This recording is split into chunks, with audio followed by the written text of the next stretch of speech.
everyone, this is Neha. Welcome back to the channel. Hope you all are doing great. तो आज हम लोग करेंगे हमारी इंडियन इकोनॉमिक डेवलपमेंट का next chapter, economic reform since 1991, जिसे हम न्यू इकोनॉमिक पॉलिसी भी बोलते हैं और लिबरलाइजेशन, प्राइवेटाइजेशन, ग्लोबलाइजेशन भी बोला जाता है।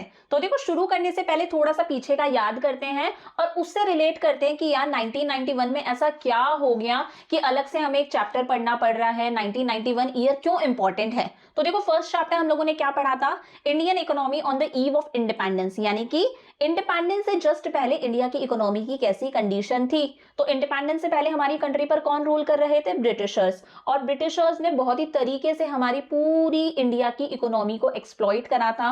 उन्होंने हमारे एग्रीकल्चर सेक्टर को भी बर्बाद करा, हमारे इंडस्ट्रियल सेक्टर को भी एक्सप्लॉइट करा, हमारे फॉरेन ट्रेड को भी एक्सप्लॉइट करा। तो चैप्टर 1 में हम लोगों ने ये देखा कि यार ब्रिटिशर्स ने हमारी पूरी इंडिया की इकोनॉमी को बर्बाद कर दिया था। और अब इंडिया कैसा था? एक बैकवर्ड नेशन था, एक स्टेगनेंट नेशन था। हमारी कंट्री ऐसी थी कि भाई ग्रोथ का कोई साइन देखने को नहीं मिल रहा था, बहुत ही पिछड़ी हुई इकोनॉमी थी, बहुत ही ज्यादा बैकवर्ड इकोनॉमी थी। ठीक है भाई, अब आजाद हुए 15 अगस्त 1947 को। आजाद होने के बाद में हम लोगों ने देखा यार इस कंट्री को इन प्रॉब्लम से बाहर निकालने के लिए क्या करा जाए। जो हमारी कंट्री इतनी बैकवर्ड हो चुकी है, इसे उन प्रॉब्लम से बाहर निकालने के लिए क्या करें? तो उसके लिए 1950 के अंदर, ईयर 1950 के अंदर हम लोगों ने सोचा यार हम लोग प्लानिंग करके हमारी कंट्री को उन प्रॉब्लम से बाहर निकालेंगे। हम लोग कुछ 5 ईयर प्लान्स बनाएंगे, हम लोग कुछ लॉन्ग टर्म गोल सेट करेंगे और प्लानिंग करके हमारी कंट्री को इन प्रॉब्लम से बाहर निकालेंगे, कंट्री की ग्रोथ और डेवलपमेंट करेंगे। तो 1950 के अंदर हम लोगों ने प्लानिंग कमीशन सेटअप करा और हमारा पहला 5 ईयर प्लान आया ईयर 1951 के अंदर। तो हम लोगों ने सेकेंड चैप्टर में पढ़ा प्लानिंग के बारे में। सेकेंड चैप्टर क्या था? 5 ईयर प्लान्स, जिसके अंदर हम लोगों ने इकोनॉमिक प्लानिंग के बारे में पढ़ा, 5 ईयर प्लान्स के बारे में पढ़ा, लॉन्ग टर्म गोल्स के बारे में पढ़ा। फिर हम लोगों ने देखा कि भाई 1950 से लेकर 1990 तक, यानी कि 40 साल तक इंडिया की इकोनॉमी कैसी थी। 1950 से 1990 तक का जो पीरियड था, जिस टाइम पर हम बहुत अच्छे से प्लानिंग कर रहे थे, उस टाइम हमारे एग्रीकल्चर सेक्टर में क्या चेंजेस आए, हमारे इंडस्ट्रियल सेक्टर में क्या चेंजेस आए और हमारे फॉरेन ट्रेड में क्या चेंजेस आए। ये सारी चीजें हम लोगों ने पढ़ी हमारे थर्ड चैप्टर में, एग्रीकल्चर, इंडस्ट्री, ट्रेड। कौन सा पीरियड? 1950 से 1990 तक का। अब देखो क्या होता है, 1990 की जब मैं बात करूं तो 1990 के अंदर हमें ये रियलाइज होता है कि यार इतने साल जो हम कर रहे थे, जो 40 साल तक हम लोग प्लानिंग कर रहे थे, इस प्लानिंग की वजह से हमें वो रिजल्ट्स नहीं मिल पाए जो रिजल्ट्स हम एक्चुअली चाहते हैं। हम लोगों ने देखो मेन रोल किसको दे रखा था? पब्लिक सेक्टर को, यानी कि गवर्नमेंट का सबसे ज्यादा रोल था, सारा काम गवर्नमेंट करती थी। प्राइवेट सेक्टर का जो रोल था ना, वो तो बाद का था, सारा काम पब्लिक सेक्टर का था, गवर्नमेंट का था। और गवर्नमेंट सेक्टर के अंदर क्या होता है? बहुत ज्यादा करप्शन होता है, बहुत ज्यादा इनएफिशिएंट है हमारा गवर्नमेंट सेक्टर, हर चीज में डिले होता है। तो हम लोगों ने देखा कि हमारे पब्लिक सेक्टर लॉसेस के अंदर जा रहे थे, कंट्री के अंदर इन्फ्लेशन बहुत ज्यादा था, महंगाई बहुत ज्यादा थी, और जो हमारा फॉरेन करेंसी का रिजर्व था, यानी कि जो दूसरी कंट्रीज की करेंसी हमारे पास में होती है, वो रिजर्व धीरे धीरे डाउन जा रहा था और बहुत ही खराब कंडीशन हो गई थी हमारी इकोनॉमी की। तो हम लोगों ने देखा यार ऐसे काम नहीं चलेगा और फिर सब कुछ बदला गया। ईयर 1991 के अंदर सब कुछ बदला गया, सारे रिफॉर्म्स दोबारा से आए, नए चेंजेस आए, न्यू रिफॉर्म्स आए। इसी को बोला जाता है न्यू इकोनॉमिक पॉलिसी। और इन रिफॉर्म्स में जो सबसे मेन चीज आई थी वो 3 चीजें आई थी। एक तो आया था हमारा लिबरलाइजेशन, दूसरा आया प्राइवेटाइजेशन, तीसरा आया ग्लोबलाइजेशन। यही सब कुछ हमें इस चैप्टर के अंदर पढ़ना है। तो शुरू करते हैं। When India approached World Bank and International Monetary Fund, it received a loan of $7 billion on the condition। जब इंडिया के पास में 1990 के अंदर फॉरेन करेंसी का रिजर्व बिल्कुल खत्म हो गया था, तो उस टाइम पर इंडिया ने अप्रोच करा वर्ल्ड बैंक को और इंटरनेशनल मॉनेटरी फंड को कि भाई हमें लोन दे दो। और इनसे इंडिया को लोन भी मिल गया। लोन कितने का मिला? $7 बिलियन का इंडिया को लोन मिला। बट वर्ल्ड बैंक और इंटरनेशनल मॉनेटरी फंड ने इंडिया पर कुछ कंडीशंस लगा दी। कंडीशन क्या थी? That Indian economy would be opened up to foreign investors by removing quantitative restrictions। World bank और IMF ने बोला कि हम आपको $7 बिलियन का लोन दे रहे हैं, बट इंडिया की इकोनॉमी को कैसा होना पड़ेगा? ओपन होना पड़ेगा। हम लोगों ने देखा था पिछले चैप्टर में कि इंडिया की इकोनॉमी कैसी थी? क्लोज्ड इकोनॉमी बन चुकी थी। ना हम ज्यादा एक्सपोर्ट करते थे, ना हम ज्यादा इंपोर्ट करते थे, बिल्कुल क्लोज्ड सी इकोनॉमी हो गई थी। तो इन्होंने बोला कि इंडिया की इकोनॉमी को ओपन इकोनॉमी बनना पड़ेगा कि फॉरेन कंट्रीज भी हमारी कंट्री में पैसा इन्वेस्ट कर सके। सारे के सारे रेस्ट्रिक्शंस हटाओ, आप इंपोर्ट्स पर जो आपने इतने रेस्ट्रिक्शंस लगा रखे हैं कि इतना ही इंपोर्ट कर सकते हो, इंपोर्ट पे बहुत ज्यादा टैक्सेस लगेंगे, वो सारे रेस्ट्रिक्शंस आप हटा दो। And liberalised to ensure increased participation of the private sector. देखो पिछले चैप्टर में हम लोगों ने देखा था कि प्राइवेट सेक्टर बिल्कुल मतलब बाउंड था, मेन रोल किसका था, सिर्फ पब्लिक सेक्टर का था, गवर्नमेंट सेक्टर का था, गवर्नमेंट की ही इंडस्ट्रीज थी, प्राइवेट की कोई इंडस्ट्रीज नहीं थी, गिनी चुनी इंडस्ट्री थी। क्यों? क्योंकि अगर प्राइवेट सेक्टर को इंडस्ट्री स्टैब्लिश करनी होती थी तो प्राइवेट सेक्टर को लाइसेंस लेना पड़ता था। अगर प्राइवेट सेक्टर की कोई इंडस्ट्री उसे एक्सपैंड भी करनी है ना, किसी इंडिविजुअल को अपनी इंडस्ट्री को आगे भी बढ़ाना है, तो उसके लिए भी परमिशन लो, उसके लिए भी लाइसेंसेस लो। तो वर्ल्ड बैंक और आईएमएफ ने बोला कि आपको इंडिया की इकोनॉमी को क्या करना पड़ेगा, लिबरलाइज करना पड़ेगा, यानी कि फ्री करना पड़ेगा, और प्राइवेट सेक्टर के रोल को इंक्रीज करना होगा, पब्लिक सेक्टर के रोल को डिक्रीज करना होगा।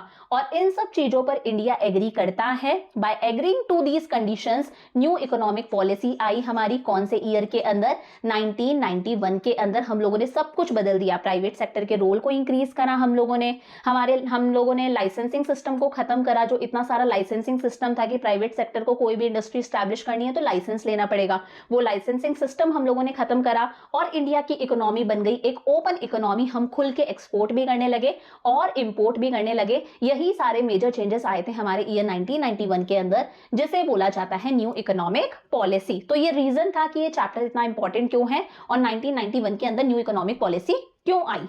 अब देखो ये जो इकोनॉमिक रिफॉर्म्स होते हैं, न्यू इकोनॉमिक पॉलिसी, इसका मतलब क्या है, इसकी डेफिनेशन क्या है। It refers to a set of economic policies directed to accelerate the pace of growth and development। Country की ग्रोथ और कंट्री के डेवलपमेंट के लिए जब नई पॉलिसीज बनाई जाती हैं ताकि कंट्री ग्रो करे, कंट्री का डेवलपमेंट हो, कंट्री को हम प्रॉब्लम से बाहर निकाल सके, उन्हीं पॉलिसीज को बोला जाता है इकोनॉमिक रिफॉर्म्स या फिर new economic policy. In 1991, the government of India initiated a series of economic reforms to pull the economy out of the crisis of 90s। अभी हम लोगों ने देखा 90s की क्राइसिस से कंट्री को बाहर निकालने के लिए हमारी सरकार, इस टाइम पर हमारे जो फाइनेंस मिनिस्टर थे वो डॉक्टर मनमोहन सिंह थे, जो कि एक बहुत अच्छे फाइनेंस मिनिस्टर थे, तो उनका बहुत ही ज्यादा मेजर रोल था। तो हमारी सरकार बहुत सारे रिफॉर्म्स लेकर आई, यानी कि बहुत सारे चेंजेस लेकर आई ईयर 1991 के अंदर, और उन्हीं चेंजेस को बोला जाता है न्यू इकोनॉमिक पॉलिसी। क्लियर है यहां तक? अब देखो न्यू इकोनॉमिक पॉलिसी के अंदर तीन मेजर चेंजेस आए थे। कौन कौन से? पहला है लिबरलाइजेशन, दूसरा है प्राइवेटाइजेशन और तीसरा है ग्लोबलाइजेशन। पहले थोड़ा थोड़ा सा समझ लो कि क्या होता है। देखो लिबरलाइजेशन का मतलब है कंट्री को फ्री करना, फ्रीडम। कंट्री के अंदर पहले के टाइम पर बहुत ज्यादा रेस्ट्रिक्शंस थे कि अगर प्राइवेट सेक्टर को कोई इंडस्ट्री स्टैब्लिश करनी है तो लाइसेंस लेना पड़ेगा। इवन अगर खुद की इंडस्ट्री जो ऑलरेडी एस्टैब्लिश्ड इंडस्ट्री है उसे अगर थोड़ा सा एक्सपैंड भी करना है, बढ़ाना भी है, तो भी लाइसेंस लेना पड़ेगा। हर चीज के लिए परमिशन लेनी होगी, एक्सपोर्ट्स पर के लिए आपको परमिशन लेनी होगी, इंपोर्ट्स के लिए परमिशन लेनी होगी, इंपोर्ट्स पे बहुत ज्यादा टैक्सेस थे। तो हमारी कंट्री के अंदर बहुत ज्यादा रेस्ट्रिक्शंस थे। उन रेस्ट्रिक्शंस को हटाया और इकोनॉमी को कैसा करा, लिबरल करा, यानी कि फ्री करा। इसे बोला जाता है लिबरलाइजेशन। दूसरा क्या हुआ? प्राइवेटाइजेशन। कि भाई पहले के टाइम पर, यानी कि जो पिछला चैप्टर हम लोगों ने पढ़ा था 1950 से 1990 तक, उस टाइम पर जो सबसे मेजर रोल था वो किसका था? पब्लिक सेक्टर का था, यानी कि गवर्नमेंट सेक्टर का था। और प्राइवेट सेक्टर यानी कि हम जैसे इंडिविजुअल्स की private schools, private colleges, private factories, private institutions, इनका जो रोल था वो रोल क्या था? सेकेंडरी था, बाद का था। मेन सारा का सारा रोल किसका था? गवर्नमेंट का। कि सब कुछ गवर्नमेंट का होगा, ऐसी कंडीशन थी कि भाई ब्रेड बटर शूज ये बनाने के काम भी कौन कर रही थी? गवर्नमेंट कर रही थी। प्राइवेटाइजेशन का मतलब है कि गवर्नमेंट के सेक्टर के रोल को कम करो और प्राइवेट सेक्टर के रोल को इंक्रीज करो। गवर्नमेंट सेक्टर बहुत ही ज्यादा लॉसेस के अंदर जा रहा था, तो गवर्नमेंट सेक्टर के रोल को डिक्रीज करना और प्राइवेट सेक्टर के रोल को इंक्रीज करने को क्या कहा जाता है? प्राइवेटाइजेशन। तीसरा हुआ ग्लोबलाइजेशन। देखो ग्लोबलाइजेशन का मतलब है integration of various economies of the world, यानी कि हमारी इकोनॉमी को फ्री कर देना कि अब हम एक्सपोर्ट भी करेंगे, अब हम इंपोर्ट भी करेंगे। जब दुनिया छोटी होती है ना, यानी कि जब सारे देश आपस में मिल जाते हैं, हम दूसरी कंट्रीज को एक्सपोर्ट कर रहे हैं, दूसरी कंट्रीज से इंपोर्ट कर रहे हैं, तो जब सब कंट्रीज आपस में मिलकर ट्रेड करती हैं, जब हम सब एक हो जाते हैं, आपस में एक्सपोर्ट इंपोर्ट करते हैं, उसे बोला जाता है ग्लोबलाइजेशन। तो ये तीन मेजर चेंजेस आए थे ईयर 1991 के अंदर। LPG, liberalisation, privatisation, globalisation. और इस एलपीजी ने किसे रिप्लेस करा? एलक्यूपी को। एलक्यूपी मतलब, एल का मतलब होता है लाइसेंसिंग। क्या होता है एल का मतलब? लाइसेंसिंग, पहले के जमाने में क्या चलता था? लाइसेंसिंग, कुछ भी करना है लाइसेंस लो। क्यू का मतलब होता है कोटास, क्या होता है क्यू का मतलब? कोटास। कोटास मतलब एक लिमिट फिक्स थी कि आप इतना ही प्रोडक्शन कर सकते हो, आप इतना ही एक्सपोर्ट कर सकते हो, आप इतना ही इंपोर्ट कर सकते हो, लिमिट सेट थी, इस लिमिट को बोला जाता है कोटास। उन कोटास को हटाया गया। और पी का मतलब होता है परमिट्स, क्या होता है? परमिट्स। अगर प्राइवेट सेक्टर को कुछ भी करना होता था तो पहले प्राइवेट सेक्टर को परमिशन लेनी होती थी। क्या प्रोड्यूस करना है? परमिशन लो। इंडस्ट्री एक्सपैंड करनी है? परमिशन लो। एक्सपोर्ट करना है? परमिशन लो। इंपोर्ट करना है? परमिशन लो। हर चीज के लिए परमिशन थी। तो पहले चलता था लाइसेंसिंग, कोटास एंड परमिट्स, उसे हटाया गया। उसकी जगह क्या आया? LPG, liberalisation, privatisation, globalisation. कौन से ईयर के अंदर? ईयर 1991 के अंदर। क्लियर हो गया? अब देखो इस चैप्टर में हमें यही पढ़ना है। सबसे पहले हम पूरा लिबरलाइजेशन पढ़ेंगे, सबसे बड़ा लिबरलाइजेशन ही है। उसके बाद में प्राइवेटाइजेशन, छोटा सा टॉपिक है। लास्ट के अंदर ग्लोबलाइजेशन, ये भी छोटा सा टॉपिक है, सबसे बड़ा सिर्फ लिबरलाइजेशन है। और लास्ट के अंदर देखेंगे कि भाई ये जो हमारी न्यू इकोनॉमिक पॉलिसी आई थी 1991 में, जो इतने चेंजेस हुए थे, इसका हमारी कंट्री पर क्या गुड इंपैक्ट पड़ा और क्या बैड इंपैक्ट पड़ा। उसके बाद में आपको मिलेंगे कुछ होमवर्क क्वेश्चंस। अब देखो एक छोटा सा टॉपिक है कि अगर इन्हीं रिफॉर्म्स को, रिफॉर्म्स का मतलब होता है चेंजेस, जितने भी चेंजेस कंट्री के अंदर आते हैं ना, मेजर चेंजेस, उन्हें बोला जाता है रिफॉर्म्स। अगर इन्हीं रिफॉर्म्स को हम थ्योरेटिकली कैटेगरीज में डिवाइड करें तो 2 कैटेगरीज में हम लोग डिवाइड कर सकते हैं। एक होते हैं स्टेबलाइजेशन मेजर्स और एक होते हैं स्ट्रक्चरल रिफॉर्म्स। स्टेबलाइजेशन मेजर्स मतलब कंट्री को स्टेबल करने के लिए। हमारी कंट्री के अंदर बहुत ज्यादा उतार चढ़ाव आ रहे थे, कभी इन्फ्लेशन बहुत ज्यादा है, हमारा बैलेंस ऑफ पेमेंट जो है वो क्राइसिस में जा रहा है। तो कंट्री को स्टेबल करने के लिए जो चेंजेस आए, जो शॉर्ट टर्म मेजर्स हम लोगों ने लिए ताकि हम हमारी कंट्री को स्टेबल कर सके। हमारा जो बैलेंस ऑफ पेमेंट है वो डेफिसिट में था। अच्छा, बैलेंस ऑफ पेमेंट क्या होता है वो भी समझ लो। देखो एक अकाउंट्स का स्टेटमेंट होता है, एक स्टेटमेंट होता है बैलेंस ऑफ पेमेंट, जिसमें हम एक साइड तो वो ट्रांजैक्शंस रिकॉर्ड करते हैं। पहली बात तो ये जो बैलेंस ऑफ पेमेंट से ये अकाउंट्स का स्टेटमेंट है जिसमें हम हमारी कंट्री के ट्रांजैक्शंस रिकॉर्ड करते हैं जो हम दूसरी कंट्रीज के साथ में कर रहे हैं। मतलब दूसरी कंट्रीज को या तो हम एक्सपोर्ट करेंगे या फिर हम दूसरी कंट्रीज से क्या करेंगे? इंपोर्ट करेंगे। उन्हीं एक्सपोर्ट और इंपोर्ट वाले ट्रांजैक्शंस को इसमें रिकॉर्ड करा जाता है। तो एक तरफ तो हम वो ट्रांजैक्शंस दिखाते हैं जहां पर हम क्या कर रहे हैं? एक्सपोर्ट कर रहे हैं, गुड्स एक्सपोर्ट करें, हम लोगों ने हमारी सर्विसेज एक्सपोर्ट करी, तो एक्सपोर्ट करते हैं तो फॉरेन करेंसी आती है, मतलब यूएस डॉलर आता है। और एक तरफ हम वो ट्रांजैक्शंस दिखाते हैं जिसमें हम दूसरी कंट्रीज से चीजें क्या कर रहे हैं? इंपोर्ट कर रहे हैं। अगर दूसरी कंट्रीज से चीजें इंपोर्ट कर रहे हैं तो फॉरेन करेंसी जाएगी, यूएस डॉलर जाएगा। तो बैलेंस ऑफ पेमेंट्स एक ऐसा स्टेटमेंट है जिसमें हम हमारी कंट्री के ट्रांजैक्शंस दिखाते हैं with the rest of the world. एक साइड पर वो ट्रांजैक्शंस दिखाएंगे जिनसे फॉरेन करेंसी आ रही है, वहीं एक साइड पर वो ट्रांजैक्शंस दिखाते हैं जिनसे फॉरेन करेंसी जा रही है।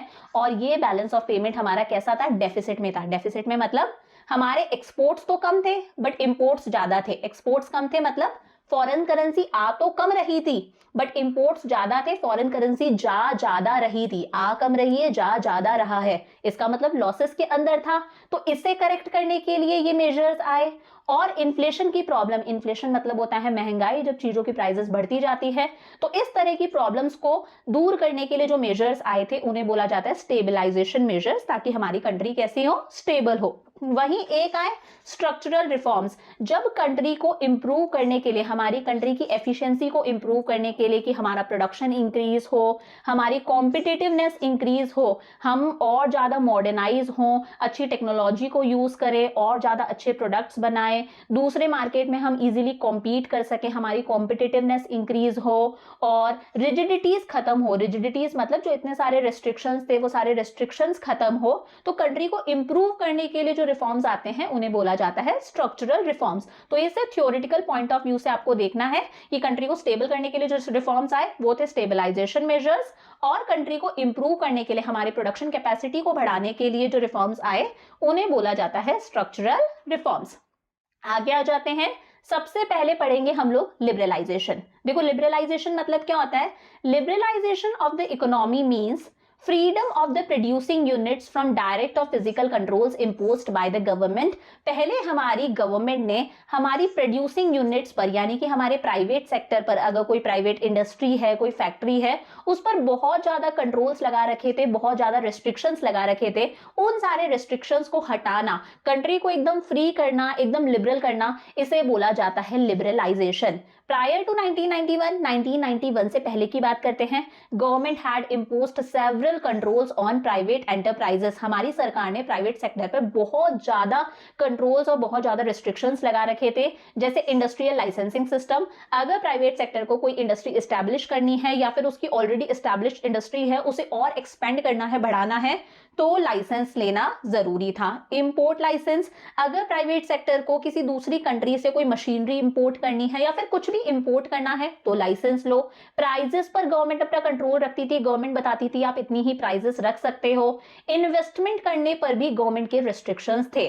The government experienced that due to these control several shortcomings had emerged in the economy, but 1990 के एंड तक हमारी सरकार को ये रियलाइज होता है कि इन्हीं रेस्ट्रिक्शंस की वजह से, इन्हीं कंट्रोल्स की वजह से हमारी कंट्री, हमारी इकोनॉमी में कुछ शॉर्टकमिंग्स यानी कि कुछ कमियां रह गई हैं। These controls had given rise to corruption, delays and inefficiency।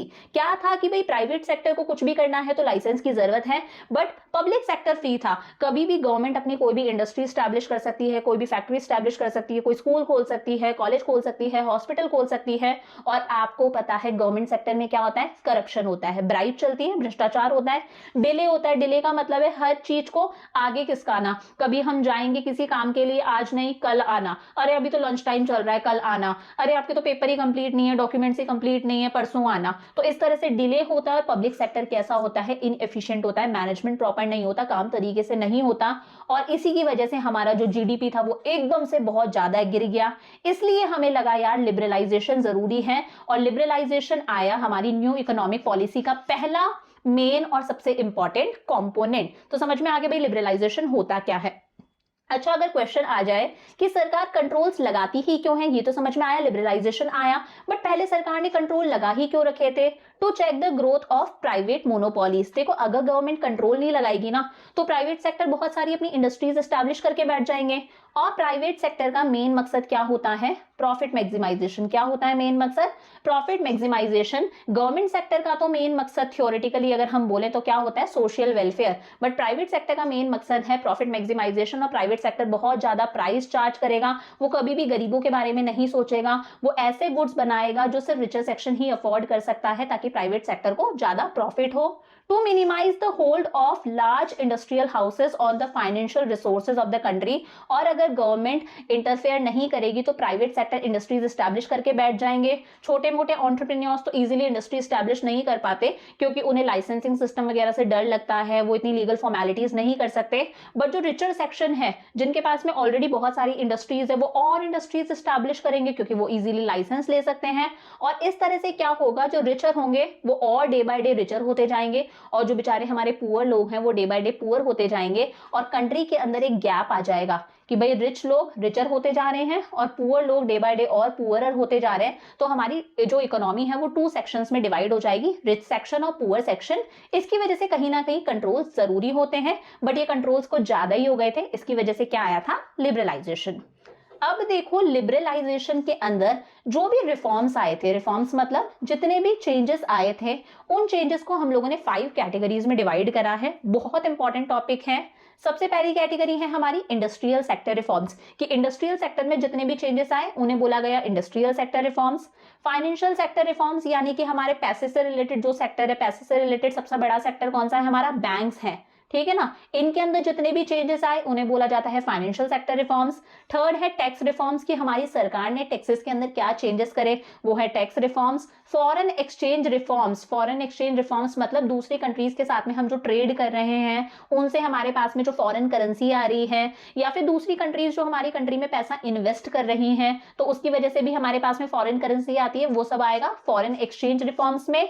और लास्ट है trade and investment policy reforms, जो हम दूसरी कंट्रीज के साथ में ट्रेड कर रहे हैं उन सब चीजों के अंदर क्या चेंजेस आए। तो 5 रिफॉर्म्स है, कौन कौन से? Industrial sector reforms, financial sector reforms, tax reforms, foreign exchange reforms and trade and investment policy reforms. One by one देखते हैं। सबसे पहले इंडस्ट्रियल सेक्टर रिफॉर्म्स, कि हमारे इंडस्ट्रियल सेक्टर में क्या चेंजेस आए। तो पहला है अबॉलिशन ऑफ इंडस्ट्रियल लाइसेंसिंग। मैंने पहले ही बता दिया आपको कि पहले के टाइम पर क्या चलता था, लाइसेंसिंग सिस्टम चलता था कि प्राइवेट सेक्टर को अगर कोई भी इंडस्ट्री एक्सपैंड करनी है अपनी, या फिर कोई नई इंडस्ट्री एस्टैब्लिश करनी है तो लाइसेंस लेने की जरूरत थी। अब इस लाइसेंसिंग सिस्टम को हटाया गया, बोला गया कि प्राइवेट सेक्टर भी अपनी इंडस्ट्री बिना लाइसेंस के एस्टैब्लिश कर सकता है। स्टिल ये 5 इंडस्ट्रीज ऐसी हैं, अगर इन 5 इंडस्ट्रीज को आपको एस्टैब्लिश करना है तो स्टिल आपको लाइसेंस लेना पड़ेगा। एक तो हो गई लिकर की, एक हो गई सिगरेट की, एक है हमारे डिफेंस इक्विपमेंट्स, इंडस्ट्रियल एक्सप्लोजिव्स और लास्ट है हमारे डेंजरस केमिकल्स। तो लाइसेंसिंग सिस्टम को खत्म करा गया कि प्राइवेट सेक्टर बिना लाइसेंस की इंडस्ट्री एस्टैब्लिश कर सकता है, एक्सेप्ट दीज 5 इंडस्ट्रीज। इन 5 इंडस्ट्रीज को अगर आपको एस्टैब्लिश करना है, liquor, cigarette, defence equipments, industrial explosives और हार्मफुल केमिकल्स, तो आपको लाइसेंस लेना पड़ेगा। इसके अलावा जितनी भी इंडस्ट्रीज हैं आप बिना लाइसेंस के एस्टैब्लिश कर सकते हो। Second is contraction of public sector. Public sector के रोल को कम किया गया। देखो पहले क्या था, कुछ इंडस्ट्रीज एक्सक्लूसिवली रिजर्व थी कि ये जो इंडस्ट्रीज हैं ये तो हमारा पब्लिक सेक्टर ही एस्टैब्लिश कर सकता है, प्राइवेट सेक्टर इन इंडस्ट्रीज को एस्टैब्लिश नहीं कर सकता। मतलब 17 इंडस्ट्रीज ऐसी थी जो एक्सक्लूसिवली रिजर्व थी पब्लिक सेक्टर के लिए। पब्लिक का मतलब होता है गवर्नमेंट सेक्टर के लिए, कि भाई ये इंडस्ट्रीज तो सरकार ही एस्टैब्लिश कर सकती है, प्राइवेट सेक्टर एस्टैब्लिश नहीं कर सकता। बाद में इस नंबर को रिड्यूस करके, यानी कि लिबरलाइजेशन के अंदर न्यू इकोनॉमिक पॉलिसी जब आई, ये नंबर गिर के कितना हो गया, 8, कि अब सिर्फ 8 इंडस्ट्रीज ही पब्लिक सेक्टर के लिए रिजर्व थी, बाकी सारी इंडस्ट्रीज प्राइवेट सेक्टर भी एस्टैब्लिश कर सकता है। इन 2010 और 11, मतलब ये जो हमारा फाइनेंशियल ईयर था, इसके अंदर ये जो नंबर है ये वो और कम हो गया। पहले 8 इंडस्ट्रीज ऐसी थी जो पब्लिक सेक्टर के लिए रिजर्व थी, अब ये नंबर डिक्रीज होके हो गया 3। आज सिर्फ 3 इंडस्ट्रीज ही ऐसी हैं जो पब्लिक सेक्टर के लिए रिजर्व हैं, बाकी की जितनी भी इंडस्ट्रीज हैं वो प्राइवेट सेक्टर भी एस्टैब्लिश कर सकता है। ये 3 इंडस्ट्रीज कौन सी हैं, एटॉमिक एनर्जी, रेलवेज और defence equipments. Atomic energy, railways और डिफेंस इक्विपमेंट्स, ये 3 इंडस्ट्रीज ही ऐसी हैं जो हमारी पब्लिक सेक्टर के लिए एक्सक्लूसिवली रिजर्व हैं, कि भाई ये 3 इंडस्ट्रीज तो पब्लिक सेक्टर ही एस्टैब्लिश करेगा, बाकी सारी इंडस्ट्रीज हमारा प्राइवेट सेक्टर भी एस्टैब्लिश कर सकता है।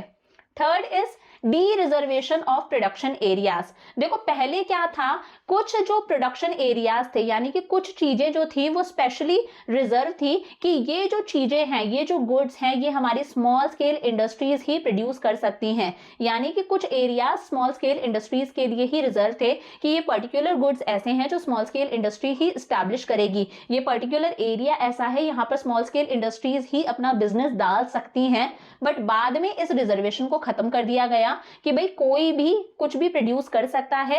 अब कंट्री के अंदर होगा सर्वाइवल ऑफ द फिटेस्ट। क्या होगा, सर्वाइवल ऑफ द फिटेस्ट, कि जो फिटेस्ट है वो इकोनॉमी के अंदर सर्वाइव करेगा, जो फिटेस्ट नहीं है, जो कॉम्पीट नहीं कर सकता, उसकी इंडस्ट्री ठप हो जाएगी, बंद हो जाएगी। तो पहले रिजर्वेशन था स्मॉल स्केल इंडस्ट्रीज के लिए, अब उस रिजर्वेशन सिस्टम को खत्म करा गया। Fourth is expansion of production capacity. अब हम लोगों ने देखा यार लाइसेंसिंग सिस्टम हट गया, मतलब प्राइवेट सेक्टर के ऊपर से इतनी सारी जो बाउंडेशन थी वो खत्म हो गई। प्राइवेट सेक्टर फ्री हो गया डिसाइड करने के लिए व्हाट टू प्रोड्यूस, कि क्या प्रोड्यूस करना है। अब प्राइवेट इंडिविजुअल्स को डिसाइड कर सकते थे कि क्या प्रोड्यूस करना है और कितना प्रोड्यूस करना है। तो जब सारे के सारे रिस्ट्रिक्शंस हट जाते हैं तो अपने आप क्या होगा, प्रोडक्शन कैपेसिटी इंक्रीज होगी, प्रोडक्शन हमारा इंक्रीज हो गया, हमारा जीडीपी इंक्रीज होने लगा। Fifth is freedom to import capital goods. देखो कैपिटल गुड्स का मतलब क्या होता है, मशीन्स इंपोर्ट करना, मतलब कहीं ना कहीं हम दूसरे देशों से उनकी टेक्नोलॉजी इंपोर्ट कर रहे हैं। पहले कैपिटल गुड्स यानी कि मशीन्स इंपोर्ट करने पे भी बहुत ज्यादा रेस्ट्रिक्शंस थे। अब इंडस्ट्रियल सेक्टर रिफॉर्म्स के अंदर इन सारे रेस्ट्रिक्शंस को हटाया गया, फ्रीडम दे दी कि भाई हमारे जो प्राइवेट सेक्टर है वो आराम से कैपिटल गुड्स भी इंपोर्ट कर सकता है बिना लाइसेंस के और बिना परमिशन के। तो ये 5 चेंजेस आए थे हमारे इंडस्ट्रियल सेक्टर में जिन्हें बोला गया इंडस्ट्रियल सेक्टर रिफॉर्म्स। कौन कौन से, लाइसेंसिंग सिस्टम हटाया गया, सिर्फ 5 इंडस्ट्रीज ही आज ऐसी है जिनके लिए लाइसेंस की रिक्वायरमेंट है। पब्लिक सेक्टर के रोल को कम करा, पहले पब्लिक सेक्टर के लिए 17 इंडस्ट्रीज रिजर्व थी जो डिक्रीज होके न्यू इकोनॉमिक पॉलिसी में 8 हो गई, और आज ये सिर्फ 3 इंडस्ट्रीज ही ऐसी हैं जो पब्लिक सेक्टर के लिए रिजर्व हैं, बाकी सारी इंडस्ट्रीज हमारा प्राइवेट सेक्टर भी एस्टैब्लिश कर सकता है। पहले स्मॉल स्केल इंडस्ट्रीज को रिजर्वेशन दे रखा था, उनके रिजर्वेशन को खत्म करा गया और लाइसेंसिंग सिस्टम हट गया, प्राइवेट सेक्टर अब फ्री है, तो डेफिनेटली प्रोडक्शन कैपेसिटी इंप्रूव हुई है, इंक्रीज हुई है। पहले कैपिटल गुड्स के इंपोर्ट करने पर बहुत ज्यादा रेस्ट्रिक्शंस थे, लाइसेंस लेना पड़ेगा, परमिशंस लेनी पड़ेगी। अब इंपोर्ट ऑफ कैपिटल गुड्स पे क्या मिल गई है, फ्रीडम मिल गई है, प्राइवेट एंटरप्रेन्योर्स आराम से किसी भी कंट्री से मशीन्स वगैरह इंपोर्ट कर सकते हैं। दूसरा हमारा सेक्टर है फाइनेंशियल सेक्टर रिफॉर्म। देखो फाइनेंशियल मतलब नाम से ही समझ में आ गया पैसा, और पैसे से हमारा कौन सा सेक्टर डील करता है, बैंकिंग सिस्टम। तो फाइनेंशियल सेक्टर में एक तो हमारे बैंक्स आ जाते हैं, प्लस बैंक्स के जैसे ही होते हैं non banking financial institutions. For example LIC हो गया हमारा, या फिर आईडीबीआई हो गया, industrial development bank of India, ये भी बैंक्स के जैसे ही इंस्टीट्यूशंस होते हैं। हमारा स्टॉक एक्सचेंज मार्केट हो गया, जिसके अंदर हम शेयर्स खरीदते हैं, बेचते हैं, डिबेंचर्स, बॉन्ड्स वगैरह खरीदते हैं। फॉरेन एक्सचेंज मार्केट हो गया। तो ये पैसों से रिलेटेड मार्केट है। इस मार्केट के अंदर क्या क्या चेंजेस आए। Liberalization implied a shift in the role of RBI from a regulator to a facilitator of the financial sector। देखो पहले जो RBI है, RBI मतलब रिजर्व बैंक ऑफ इंडिया, हमारी कंट्री का सेंट्रल बैंक, हमारी कंट्री का जो पूरा का पूरा बैंकिंग सिस्टम है, उस पूरे बैंकिंग सिस्टम का पापा कौन है, reserve bank of India, RBI, यानी कि हमारी कंट्री का सेंट्रल बैंक। पहले ये जो RBI था लिबरलाइजेशन से पहले, ये क्या था, रेगुलेटर था। रेगुलेटर का मतलब आरबीआई खुद ही डिसाइड करेगा कि बैंक्स कितना इंटरेस्ट लोगों से चार्ज करेंगे, जो इंटरेस्ट की रेट्स वगैरह होती हैं, ये आरबीआई खुद ही डिसाइड करेगा, खुद ही सब कुछ रेगुलेट करेगा। बट लिबरलाइजेशन के बाद में आरबीआई क्या बन चुका है, फैसिलिटेटर बन चुका है, रेगुलेट नहीं करेगा। अब वो सिर्फ बाकी के जितने भी बैंक्स हैं, हमारे कॉमर्शियल बैंक्स है, एचडीएफसी हो गया, देना बैंक हो गया, येस बैंक हो गया, एसबीआई हो गया, इन सब बैंक्स को सिर्फ क्या करेगा, फैसिलिटेट करेगा, यानी कि क्या करेगा, सिर्फ हेल्प करेगा। पहले रेगुलेटर था, मतलब अच्छे से मॉनिटर करता था, खुद ही सारी चीजें डिसाइड करता था। अब फैसिलिटेटर है, अब हेल्प करता है, खुद सारी चीजें डिसाइड नहीं करता, अब सिर्फ गाइड करता है। Now the RBI would only facilitate the free play of market forces and leave it to commercial banks to decide their interest structures। अब जो RBI है वो सिर्फ फैसिलिटेट करता है, यानी कि जितने भी कॉमर्शियल बैंक्स हैं, एसबीआई वगैरह, एचडीएफसी वगैरह, उन्हें सिर्फ हेल्प करता है ताकि वो अपनी इंटरेस्ट रेट खुद डिसाइड कर सके। और खुद कैसे डिसाइड करेंगे, मार्केट फोर्सेस के हिसाब से। मार्केट फोर्सेस मतलब डिमांड और सप्लाई के हिसाब से। अगर डिमांड ज्यादा है, अगर लोग ज्यादा लोन की डिमांड कर रहे हैं, तो इंटरेस्ट की रेट्स क्या हो जाएंगी, इंक्रीज हो जाएंगी। अगर लोग डिमांड ही नहीं कर रहे लोन वगैरह की, तो इंटरेस्ट की रेट्स क्या हो जाएंगी, डिक्रीज हो जाएंगी। तो पहले आरबीआई खुद डिसाइड करता था, अब सिर्फ हेल्प करता है, कमर्शियल बैंक्स अपने लेवल पर खुद डिसाइड करते हैं। Liberalization has allowed foreign institutional investment to invest in Indian markets. Foreign investment limit in banks has raised to around 74%। Liberalisation के बाद में फॉरेन इंस्टीट्यूशनल इन्वेस्टमेंट भी हमारी कंट्री के अंदर इंक्रीज हुआ है। मतलब जब दूसरी कंट्रीज की कंपनीज या फिर दूसरी कंट्रीज के इंडिविजुअल्स हमारी कंट्री की कंपनीज में पैसा इन्वेस्ट करते हैं, हमारी किसी कंपनी के शेयर्स खरीद लिए, हमारी किसी कंपनी के डिबेंचर्स वगैरह खरीद लिए, तो जब दूसरी कंट्री के इंडिविजुअल्स या फिर वहां की कंपनीज हमारी कंट्री की कंपनीज में पैसा इन्वेस्ट करती हैं, यहाँ के शेयर्स वगैरह खरीदती हैं, उसे बोला जाता है फॉरेन इंस्टीट्यूशनल इन्वेस्टमेंट। क्या कहते हैं, FII, फॉरेन इंस्टीट्यूशनल इन्वेस्टमेंट। इसकी लिमिट को भी अब बढ़ा दिया गया है। Banks are allowed to set up new branches without the approval of RBI. पहले देखो बैंक्स को अगर अपनी कोई ब्रांच कहीं और सेटअप करनी है, फॉर एग्जांपल एचडीएफसी है, उसे अगर किसी दूसरे एरिया के अंदर अपनी ब्रांच एस्टैब्लिश करनी है तो आरबीआई से परमिशन लेने की रिक्वायरमेंट थी। अब बैंक्स जो हैं वो अगर कुछ कंडीशंस फॉलो करते हैं, सही से काम करते हैं, तो वो अपनी ब्रांचेस कहीं पर भी एस्टैब्लिश कर सकते हैं बिना आरबीआई के अप्रूवल से। तो ये हमारे चेंजेस आए थे हमारे फाइनेंशियल सेक्टर के अंदर कि आरबीआई के रोल को चेंज करा गया from a regulator to facilitator. Foreign investment को हम लोगों ने एनकरेज करा, उसकी लिमिट बढ़ाई गई और आज बैंक्स कहीं पर भी अपनी ब्रांचेस सेटअप कर सकते हैं बिना आरबीआई के अप्रूवल के।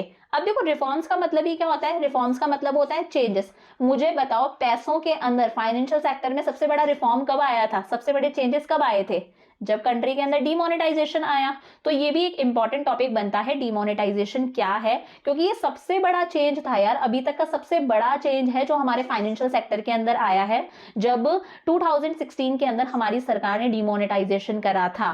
तो क्या होता है डीमोनेटाइजेशन, इसके क्या ऑब्जेक्टिव्स थे और इसके क्या मेरिट्स थे, क्या डीमेरिट्स थे, वो सभी पढ़ लेते हैं। देखो डिमोनेटाइजेशन का मतलब क्या है, 2016 के अंदर 8 नवंबर को अचानक क्या हुआ कि भाई अब से 500 और 1000 के जितने भी नोट्स हैं वो बंद है। आपके पास में अगर 500 और 1000 के नोट पड़े हैं तो आप बैंक से उन्हें बदलवा लो। मतलब क्या हुआ कि हम लोगों ने यानी कि हमारी सरकार ने एकदम से उस करेंसी को विड्रॉ कर लिया। जो हमारी करेंसी थी 500 और 1000 के नोट्स, उनका लीगल स्टेटस उससे छीन लिया। अब अगर आज की डेट में आपके पास में 500 का नोट है, आप किसी को दोगे तो वो बंदा एक्सेप्ट करेगा क्या? नहीं करेगा। मतलब उन नोट्स की लीगल वैल्यू को छीन लेना, उस करेंसी को विड्रॉ कर लेना, यही क्या है? डिमोनेटाइजेशन है।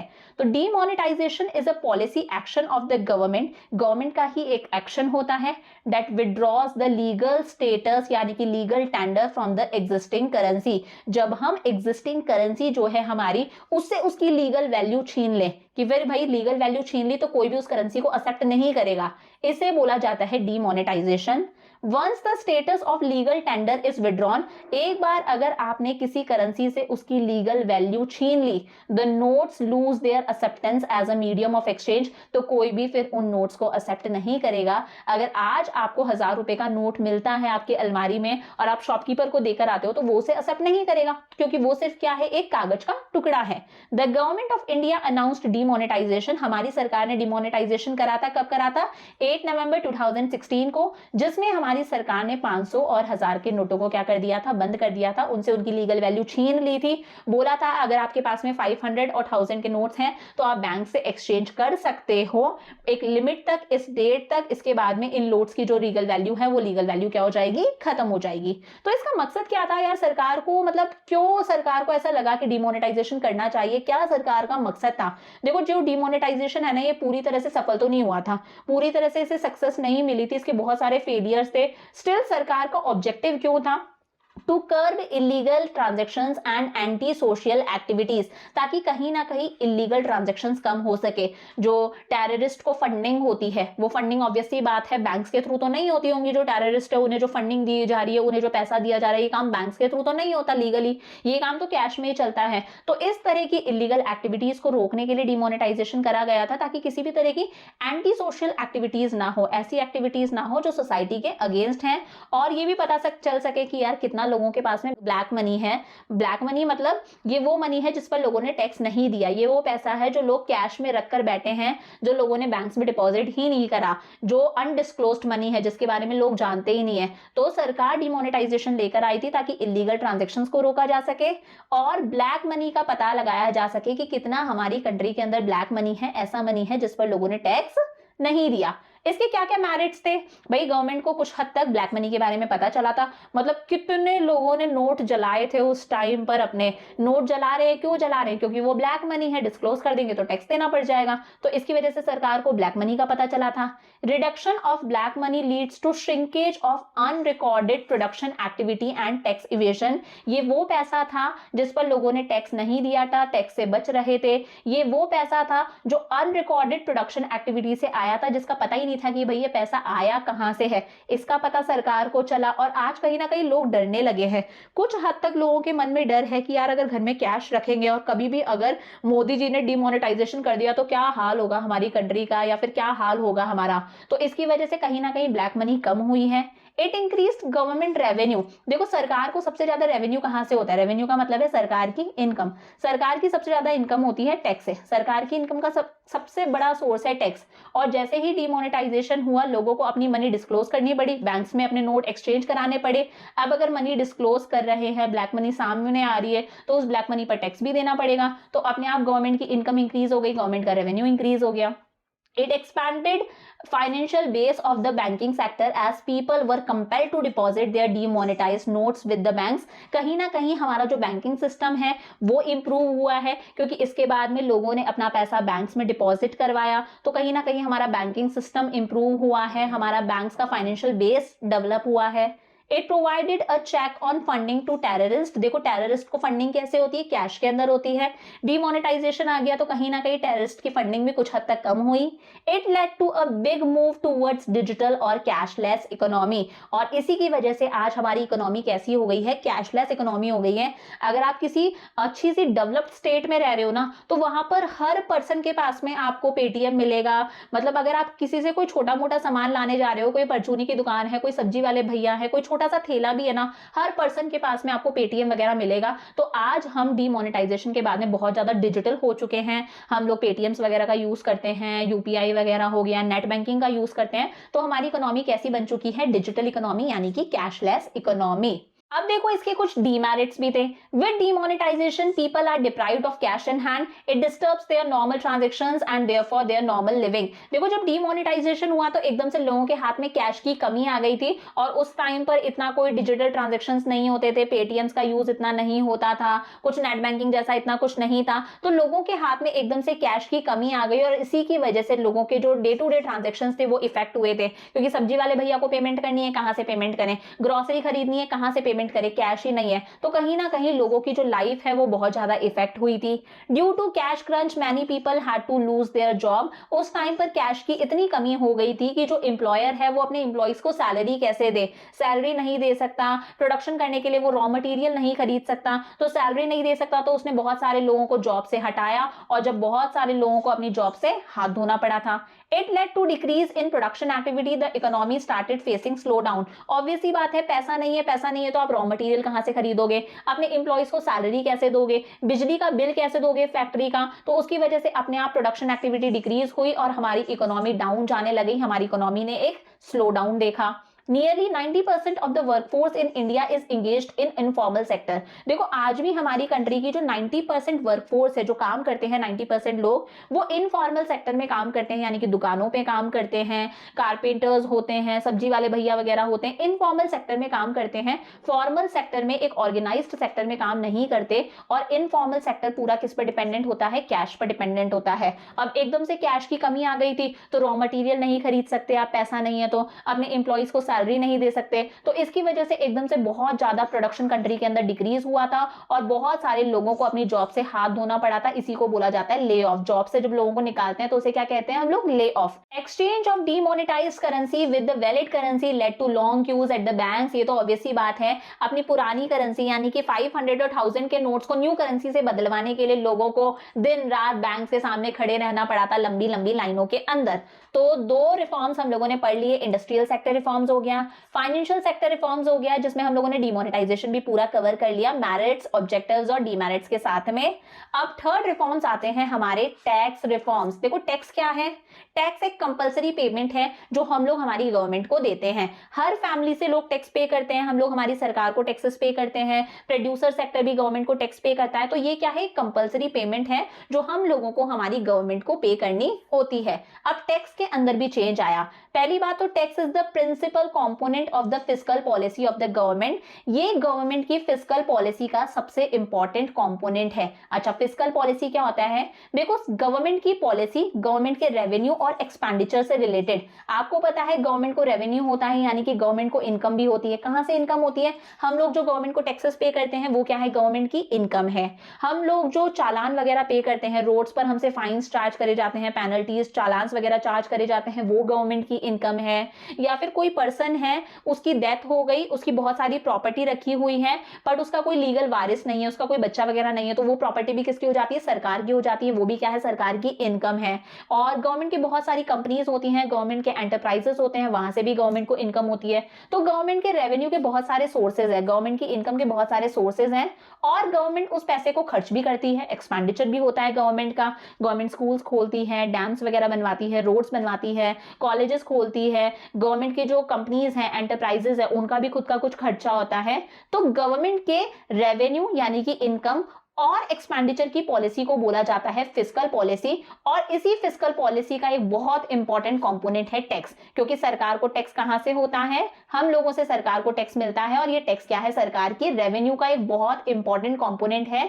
सरकार के रेवेन्यू का जो सबसे मेन सोर्स है वो टैक्स है। तो समझ में आया, टैक्स होता क्या है, कंपलसरी पेमेंट है जो हाउस होल्ड सेक्टर यानी कि हम लोग और प्रोड्यूसर सेक्टर गवर्नमेंट को देते हैं। अब देखो टैक्सेस को टू कैटेगरीज में डिवाइड करा है।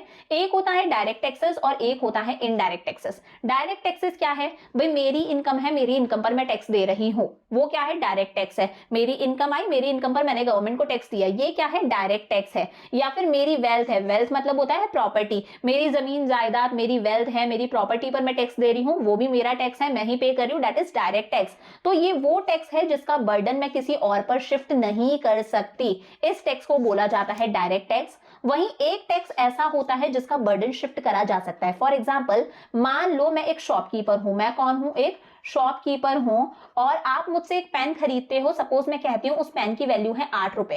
अब इस 8 रुपए के पेन पर मैं गवर्नमेंट को टैक्स देती हूं 2 रुपए का। क्या समझे कि मेरी एक शॉप है, मैं एक शॉपकीपर हूं, आप मुझसे एक पेन खरीदते हो 8 रुपए का, और इस 8 रुपए के पेन पर मैंने गवर्नमेंट को टैक्स दिया है 2 रुपीज। तो मैं आपको ये पेन अगर बेचूंगी तो मैं ये पेन आपको कितने रुपए में बेचूंगी, 10 रुपए में। क्यों? क्योंकि ये जो 2 रुपए मैंने सरकार को टैक्स पे करा था, इस टैक्स की वसूली मैंने आपसे कर ली। तो ये कौन सा टैक्स है, इनडायरेक्ट टैक्स है।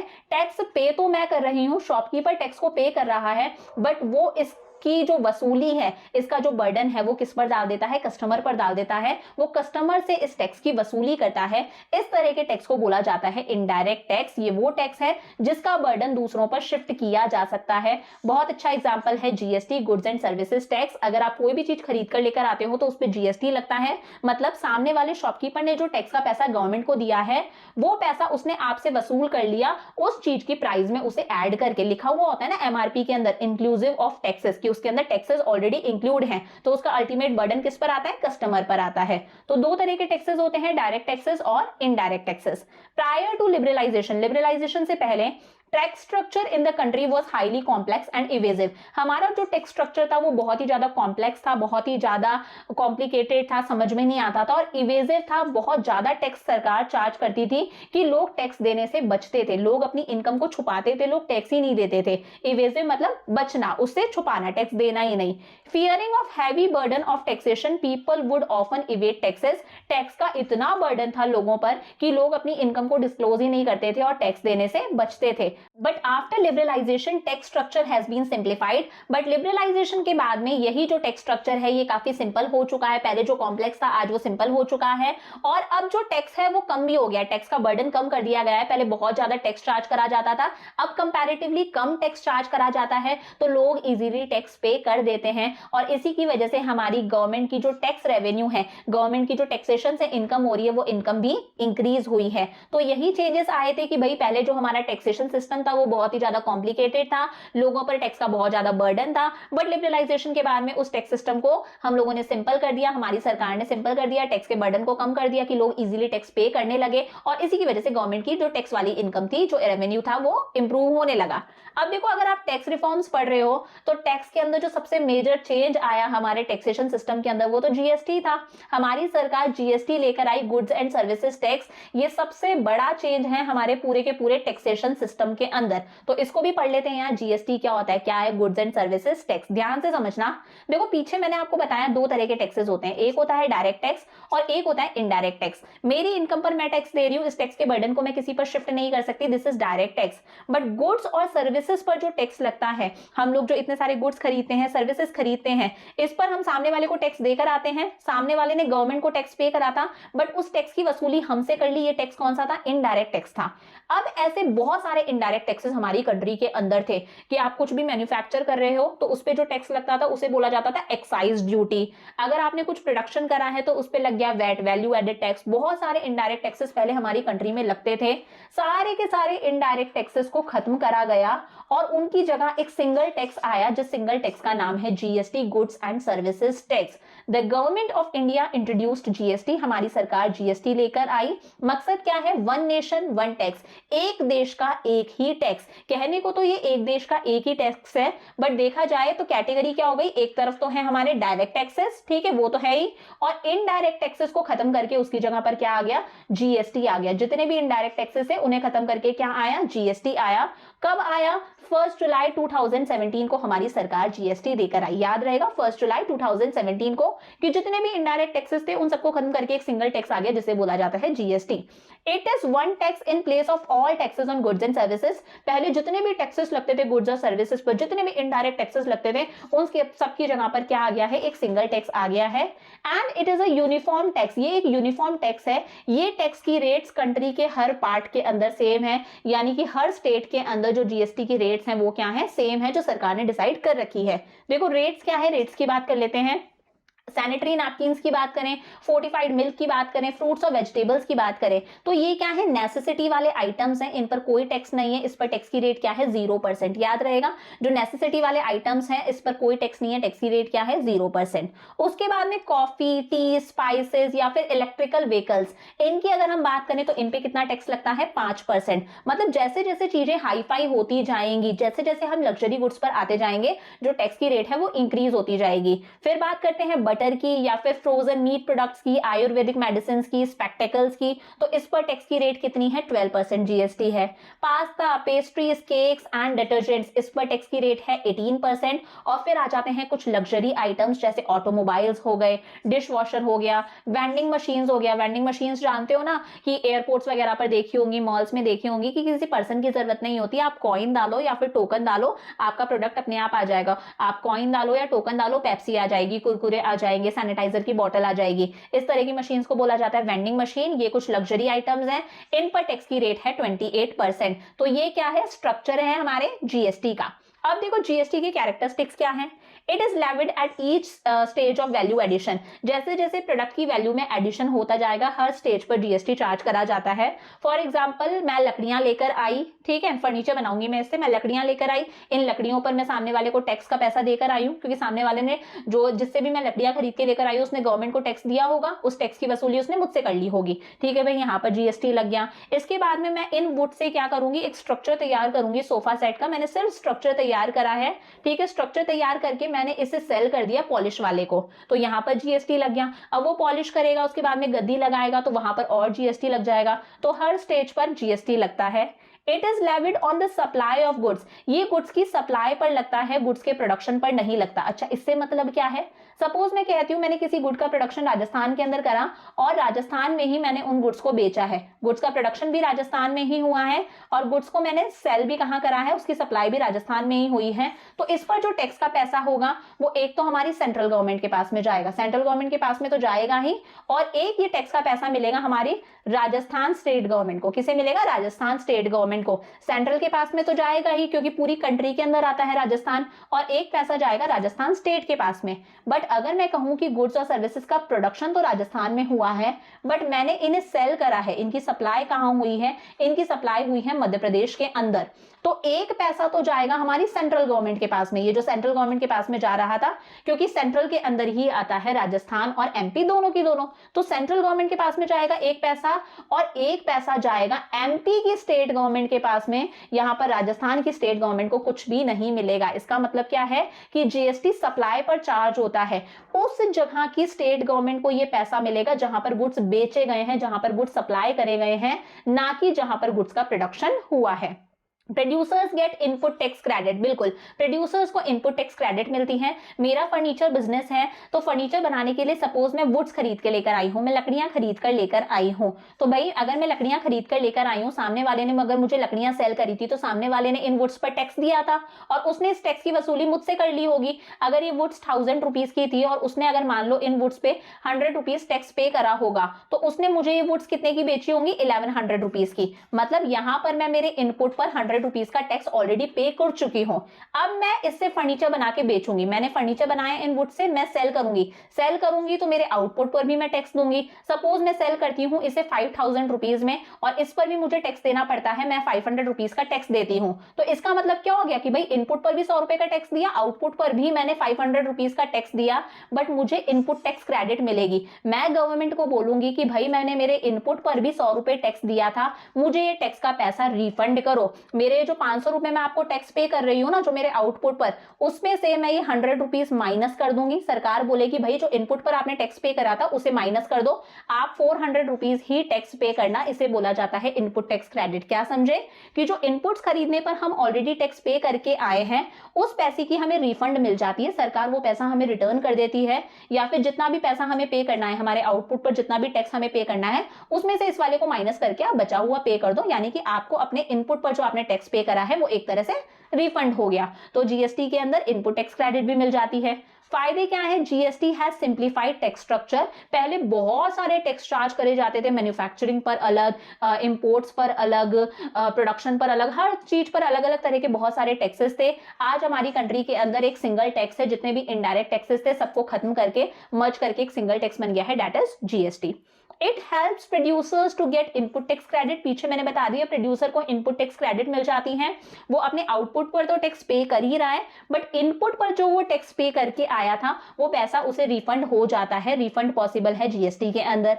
ये एक यूनिफॉर्म टैक्स है। जीएसटी के जो रेट्स हैं वो कंट्री के अंदर हर पार्ट के अंदर सेम है, हर स्टेट के अंदर जीएसटी की जो रेट्स हैं वो सेम है। पीछे मैंने बता ही दिया आपको, नेसेसिटी के लिए 0%, फिर 5%, 12%, 18% और लग्जरी आइटम्स के लिए कितनी है? 28%। तो ये कंट्री के हर पार्ट के लिए सेम है, तो इसकी वजह से मतलब एक यूनिफॉर्मिटी आई है। It has raised government revenue by increasing transparency. कहीं ना कहीं जीएसटी के आने की वजह से ट्रांसपेरेंसी इंक्रीज हुई है कि लोग अपनी इनकम को इतना छुपा नहीं रहे, लोग छुपा नहीं रहे अपनी इनकम को, मतलब लोग आसानी से सरकार को टैक्स पे करते हैं। सरकार को टैक्स पे करते हैं तो सरकार का रेवेन्यू इंक्रीज हो रहा है, क्योंकि गवर्नमेंट के रेवेन्यू का सबसे बड़ा सोर्स कौन सा है? टैक्स। तो अगर हम लोग टैक्स पे करेंगे तो गवर्नमेंट का रेवेन्यू इंप्रूव होगा, गवर्नमेंट का रेवेन्यू इंक्रीज होगा।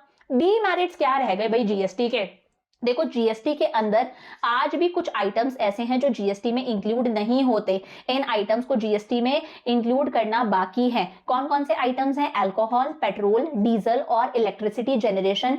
इन 4 चीजों को आज भी जीएसटी में इंक्लूड नहीं करा है, फ्यूचर में करा जाएगा। तो ये इसकी एक कमी है। इसका मतलब ये नहीं है कि अल्कोहल पे कोई टैक्स नहीं लगता या पेट्रोल पे कोई टैक्स नहीं लगता। टैक्स लगता है, बट अलग से टैक्स लगता है, जीएसटी के अंदर नहीं आता। GST rates across different goods and services are still not finally settled. कुछ गुड्स और सर्विसेज ऐसे हैं जिनकी जीएसटी की जो रेट्स हैं वो आज भी फाइनली डिसाइड नहीं हुए हैं कि उसको कौन से स्लैब के अंदर डालें, उस पर 18% लगाएं या 12% लगाएं या 28% लगाएं। ये जो रेट्स हैं वो कुछ गुड्स की आज भी डिसाइड नहीं हुई हैं, इन्हें डिसाइड करना रहता है। सिर्फ ये इसका एक डीमेरिट है, बाकी इसके फायदे ही हुए हैं। तो जीएसटी काफी अच्छा था, काफी इंप्रूव करा इसने हमारे टैक्सेशन सिस्टम को। तो 3 रिफॉर्म्स हो गए हमारे। पहला हुआ इंडस्ट्रियल सेक्टर, सेकंड हुआ फाइनेंशियल सेक्टर, थर्ड हम लोगों ने देख ली हमारे टैक्स रिफॉर्म्स। अब फोर्थ आता है हमारा foreign exchange reforms. Foreign exchange reforms, foreign exchange का मतलब है हमारी कंट्री की करेंसी के अलावा दुनिया के जितने भी देश हैं उन सब की करेंसी को हम लोग बोलते हैं फॉरेन एक्सचेंज। क्या कहते हैं? Foreign exchange.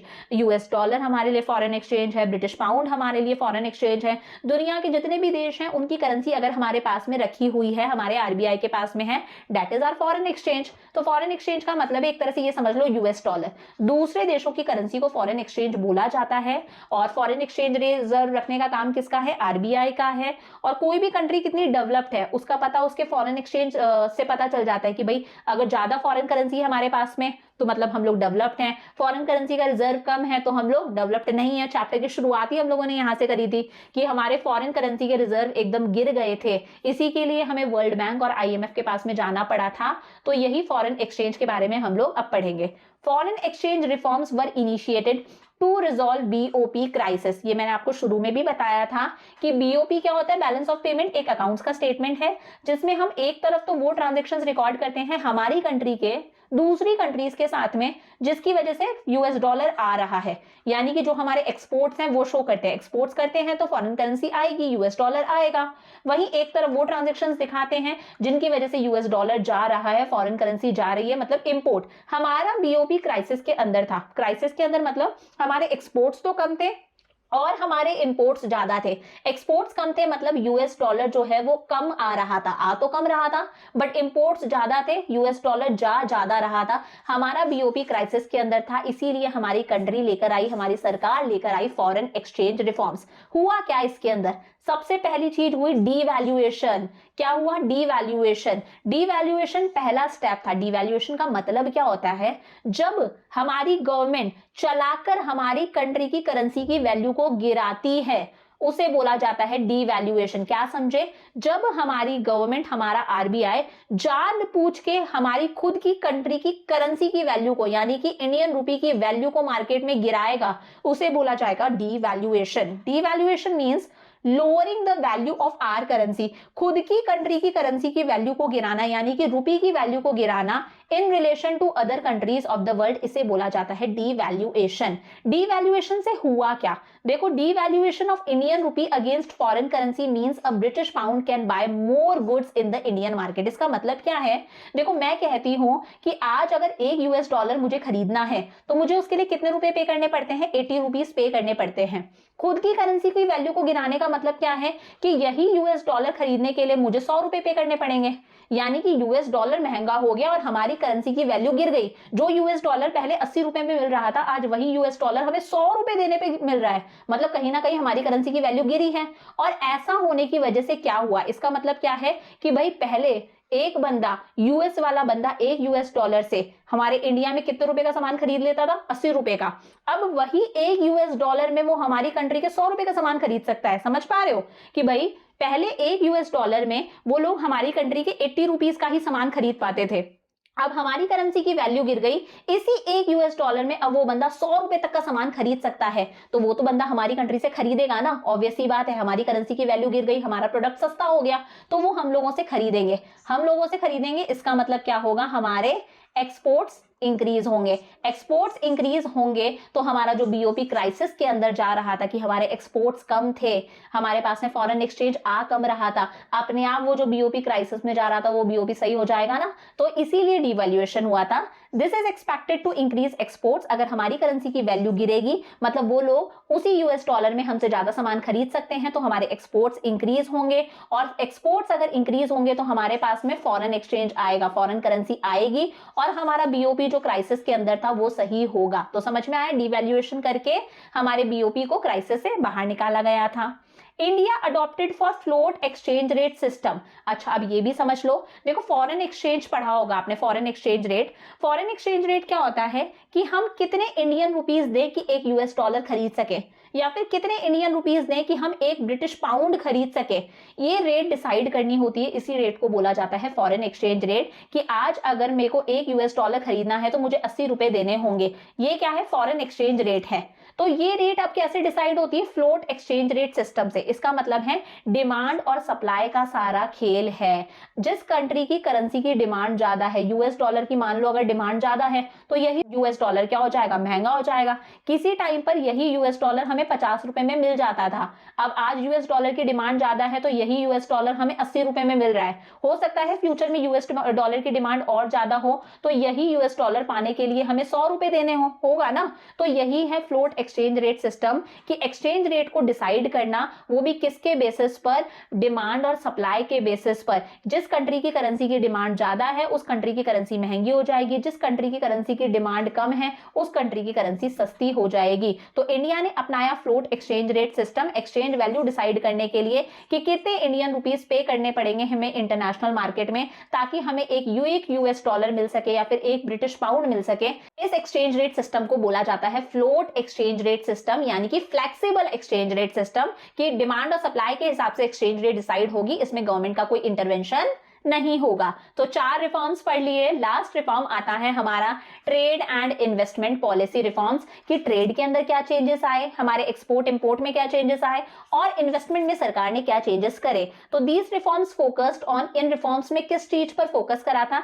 Increasing international competitiveness. एक तो हमारी इंटरनेशनल कॉम्पिटिटिवनेस इंक्रीज हो। देखो, पहले क्या कर रहे थे हम, 1950 से लेके 1990 तक का जो टाइम था, उस टाइम पर हम लोग ना एक्सपोर्ट कर रहे थे इतना, हमारे एक्सपोर्ट्स भी बहुत कम थे और हम इंपोर्ट भी बहुत कम कर रहे थे। एक्सपोर्ट नहीं कर रहे थे हम, हमारी डोमेस्टिक इंडस्ट्रीज को प्रोटेक्ट कर रहे थे फॉरेन कंपटीशन से, और इंपोर्ट्स भी कम थे। मैंने आपको बताया था ना इंपोर्ट सब्स्टिट्यूशन, कि जिन चीजों का इंपोर्ट कर रहे थे ना, वैसा का वैसा प्रोडक्ट खुद की कंट्री में बनाने लग जाओ ताकि इंपोर्ट ही ना करना पड़े। तो भाई अगर हम एक्सपोर्ट भी नहीं करेंगे, अगर हम इंपोर्ट भी नहीं करेंगे, मतलब कहीं ना कहीं हम उस इंटरनेशनल मार्केट में उतर ही नहीं रहे, हम वो कंपटीशन ही फेस नहीं कर रहे थे।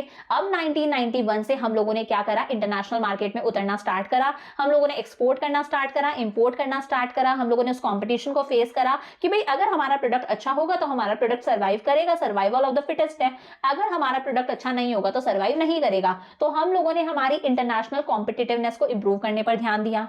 Encouraging foreign investment in the domestic economy, हम लोगों ने फॉरेन इन्वेस्टमेंट को एनकरेज करा कि दूसरी कंट्रीज हमारी कंट्री में पैसा निवेश करें, पैसा इन्वेस्ट करें, ताकि हमारी कंट्री के अंदर मॉडर्न टेक्नोलॉजी आए, फॉरेन करेंसी आए अगर वो लोग इन्वेस्ट करेंगे तो। Bringing foreign technology into the economy, ताकि हमारी कंट्री के अंदर फॉरेन टेक्नोलॉजी आए, हम लोग और ज्यादा मॉडर्नाइज हों। Promoting efficiency of local industries and promote modern technology, हमारी जो लोकल इंडस्ट्रीज हैं, डोमेस्टिक इंडस्ट्रीज हैं, उनकी एफिशिएंसी इंप्रूव हो, उनके अंदर ज्यादा रिसोर्सेज हों, अच्छी टेक्नोलॉजी वो यूज करें, मॉडर्न टेक्नोलॉजी यूज करें, ताकि उनका प्रोडक्शन इंक्रीज हो सके, उनकी प्रोडक्ट की क्वालिटी इंप्रूव हो सके, हम लोग इंटरनेशनली कॉम्पीट कर सके। तो ये इसका मेन मकसद था। हुआ क्या क्या था इस ट्रेड पॉलिसी के अंदर वो ध्यान से समझना। Dismantling of quantitative restrictions on imports and exports, जो 1950 से लेके 1990 तक का पीरियड था, उस पीरियड के अंदर हमारे इंपोर्ट्स और एक्सपोर्ट्स पर बहुत ज्यादा रिस्ट्रिक्शंस थे। हम लोग एक्सपोर्ट्स भी नहीं करते थे ज्यादा, क्योंकि हमारी गवर्नमेंट क्या कर रही थी, हमारी डोमेस्टिक इंडस्ट्रीज को प्रोटेक्ट कर रही थी फॉरेन कॉम्पिटिशन से। हमें डर लगता था कि यार हमारा प्रोडक्ट इंटरनेशनल मार्केट में सर्वाइव नहीं कर पाएगा, तो हम लोग एक्सपोर्ट्स भी नहीं करते थे और इंपोर्ट्स भी नहीं कर रहे थे, क्योंकि इंपोर्ट करते हैं तो यूएस डॉलर जाता है ना, तो हम लोगों ने इंपोर्ट करना भी कम कर दिया था, सिर्फ नेसेसिटी वाले आइटम्स ही इंपोर्ट करते थे। इंपोर्ट के लिए हम लोगों ने क्या करा था कि भाई जिन चीजों का इंपोर्ट कर रहे हैं ना, वैसा का वैसा प्रोडक्ट खुद की कंट्री में बना लो, ताकि इंपोर्ट ही ना करना पड़े। इन रेस्ट्रिक्शंस को हटाया गया 1991 के अंदर। इंपोर्ट कोटास को हटाया गया। पहले इंपोर्ट पर कोटास फिक्स थे कि आप इतना ही इंपोर्ट कर सकते हो, सिर्फ नेसेसिटी वाले आइटम्स ही इंपोर्ट कर सकते हो। इन कोटास को हटाया गया। Import licensing has been abolished, पहले इंपोर्ट्स के लिए लाइसेंस लेना पड़ता था कि अगर आपको इंपोर्ट करना है तो लाइसेंस लो, उस लाइसेंसिंग सिस्टम को हटाया गया। सिर्फ हजार्डियस चीजों को और एनवायरमेंटली जो सेंसिटिव चीजें हैं कि एनवायरमेंट को इन चीजों से नुकसान हो सकता है, ये चीजें हजार्डियस हैं, सिर्फ उन्हीं चीजों के लिए हमें लाइसेंस लेने की जरूरत है, अदरवाइज इंपोर्ट करने के लिए लाइसेंस की रिक्वायरमेंट नहीं है। पहले एक्सपोर्ट करने पर भी ड्यूटी लगती थी, ड्यूटी का मतलब होता है टैक्स, एक्सपोर्ट करने पर टैक्स लगता था। अब उस एक्सपोर्ट ड्यूटी को हटा दिया गया है कि आप आराम से एक्सपोर्ट करो, अगर एक्सपोर्ट करोगे तो कोई टैक्स नहीं लगेगा। सही है ना, एक्सपोर्ट करेंगे टैक्स नहीं लगेगा तो हम लोग एनकरेज होकर और एक्सपोर्ट करेंगे, एक्सपोर्ट करेंगे तो यूएस डॉलर आएगा, फॉरेन करेंसी आएगी। रिडक्शन ऑफ इंपोर्ट ड्यूटी, पहले इंपोर्ट जब करते थे तो उस पर बहुत ज्यादा टैक्स लगता था, टैक्स को ही ड्यूटी बोला जाता था। पहले इंपोर्ट्स पर बहुत ज्यादा ड्यूटी थी, बहुत ज्यादा टैक्सेस थे, जिसे हम बोलते हैं टैरिफ रेट्स थी। अब उन इंपोर्ट्स पे जो टैक्सेस थी उस रेट को कम करा गया। Trade policy after liberalization is to facilitate integration of domestic economy with the global market with a view to achieve growth through competition rather than protection। पहले हम लोग हमारी डोमेस्टिक इंडस्ट्रीज को प्रोटेक्ट कर रहे थे फॉरेन कंपटीशन से। अब लिबरलाइजेशन के बाद में हम लोगों ने क्या करा, integration of domestic economy with the global market. हम लोगों ने एक्सपोर्ट करना स्टार्ट करा, इंपोर्ट करना स्टार्ट करा। इंटीग्रेशन हो रहा है कि हम लोग दूसरी कंट्रीज के साथ में मिल गए हैं, मिलके एक्सपोर्ट भी करते हैं, इंपोर्ट भी करते हैं। अब हम लोग हमारी डोमेस्टिक इंडस्ट्रीज को प्रोटेक्ट नहीं कर रहे, अब बल्कि हम फॉरेन कंपटीशन को फेस कर रहे हैं। अब सर्वाइवल ऑफ द फिटेस्ट है, हम लोग इंटरनेशनल मार्केट में उतर चुके हैं। अगर हमारा प्रोडक्ट अच्छा है तो वो सर्वाइव करेगा, फिटेस्ट है तो वो सर्वाइव करेगा, अगर वो अच्छा नहीं है तो वो सर्वाइव नहीं करेगा। हमें अपने आप को और ज्यादा इंप्रूव करना होगा। तो अब प्रोटेक्शन नहीं है, अब हम ग्लोबल मार्केट में उतर चुके हैं। अब इंटीग्रेशन हो रहा है इंडिया की इकोनॉमी का with the rest of the world. तो ये लिबरलाइजेशन हम लोगों ने पूरा कंप्लीट कर लिया। एक बार मैं दिखा देती हूँ क्या क्या हम लोगों ने पढ़ा लिबरलाइजेशन में। पूरा मीनिंग हम लोगों ने देखा, उसके बाद में हम लोगों ने देखा पूरा हमारा industrial sector reforms, financial sector reforms, इसी के अंदर आ गया डीमोनेटाइजेशन। टैक्स रिफॉर्म्स के अंदर जो सबसे बड़ा चेंज आया था वो था जीएसटी, तो ये भी इंपॉर्टेंट है। फिर आया फॉरेन एक्सचेंज रिफॉर्म्स और लास्ट था हमारा trade and investment policy reforms. अब आ जाओ हमारे सेकंड पिलर पर। हमारा सेकंड पिलर है प्राइवेटाइजेशन। क्या है हमारा सेकंड पिलर? प्राइवेटाइजेशन। देखो 1950 से लेके 1990 तक का जो पीरियड था, उस पीरियड के अंदर कंट्री के अंदर जो मेन रोल था वो किसका था? पब्लिक सेक्टर का। सारी की सारी इंडस्ट्रीज किसकी होंगी? पब्लिक सेक्टर की होंगी। मैंने बताया था इंडस्ट्रियल पॉलिसी रिजोल्यूशन 1956 आया था, जिसमें बोला गया था कि इंडस्ट्रियलाइजेशन के अंदर मेन रोल सरकार का होगा, यानी कि सरकार ही सारी इंडस्ट्रीज एस्टैब्लिश करेगी। मेन रोल पब्लिक सेक्टर का था। प्राइवेट सेक्टर का जो रोल था वो क्या था? सेकेंडरी था, बाद का था। प्राइवेट सेक्टर का कोई रोल ही नहीं था, ये समझ लो। सारे काम पब्लिक सेक्टर ही कर रहा था, क्योंकि प्राइवेट सेक्टर को तो हर चीज के लिए लाइसेंस लेना है, हर चीज के लिए परमिशन लेनी है, तो प्राइवेट एंटरप्रेन्योर्स इंडस्ट्री एस्टैब्लिश नहीं कर रहे थे। बट प्राइवेटाइजेशन का मतलब क्या हुआ, हम लोगों ने देखा कि हमारा गवर्नमेंट सेक्टर सही से काम नहीं कर रहा, गवर्नमेंट सेक्टर के अंदर इनएफिशिएंसी है, भ्रष्टाचार है, करप्शन है, हर चीज के अंदर डिले है। तो हम लोगों ने सोचा कि यार पब्लिक के रोल को कम करना पड़ेगा और प्राइवेट के रोल को बढ़ाया जाएगा, इसे बोला जाता है privatization. Privatization refers to giving greater role to private sector, private sector के रोल को इंक्रीज करना और पब्लिक सेक्टर के रोल को डिक्रीज करना, इसी को बोला जाता है प्राइवेटाइजेशन। हो कैसे कैसे सकता है privatization, sale of the government enterprises to the private entrepreneur. समझ लो कोई एंटरप्राइज है जो पब्लिक का है, यानी कि गवर्नमेंट एंटरप्राइज है, मतलब पब्लिक एंटरप्राइज है। इस पब्लिक एंटरप्राइज को किसको बेच दो, प्राइवेट इंडिविजुअल्स को बेच दो, प्राइवेट एंटरप्रेन्योर्स को बेच दो, तो अपने आप प्राइवेटाइजेशन होगा कि गवर्नमेंट का रोल डिक्रीज हो गया, प्राइवेट का रोल इंक्रीज हो गया। ये क्या है, प्राइवेटाइजेशन।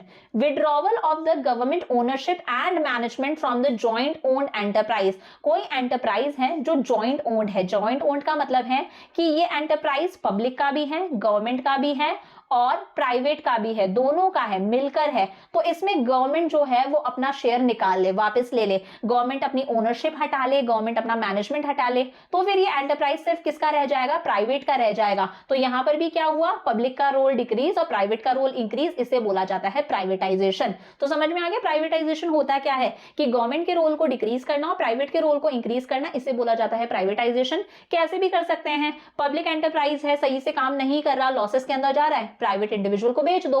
या फिर एक जॉइंट ओन्ड ऑर्गेनाइजेशन है जो गवर्नमेंट और प्राइवेट सेक्टर दोनों का है, गवर्नमेंट अपना शेयर वापस ले ले, अपनी ओनरशिप वापस ले ले, मैनेजमेंट वापस ले ले, तो किसका रह जाएगा, सिर्फ प्राइवेट का रह जाएगा। समझ में आया। और प्राइवेटाइजेशन का सबसे अच्छा जो इंस्ट्रूमेंट है, सबसे अच्छा जो तरीका है, उसे बोला जाता है डिसइन्वेस्टमेंट। क्या कहते हैं, डिसइन्वेस्टमेंट, बहुत इंपॉर्टेंट है। डिसइन्वेस्टमेंट एक पॉलिसी इंस्ट्रूमेंट है जिसकी वजह से प्राइवेटाइजेशन प्रमोट होता है। प्राइवेटाइजेशन करने का जो सबसे अच्छा तरीका है ना, मतलब वो क्या है, डिसइन्वेस्टमेंट।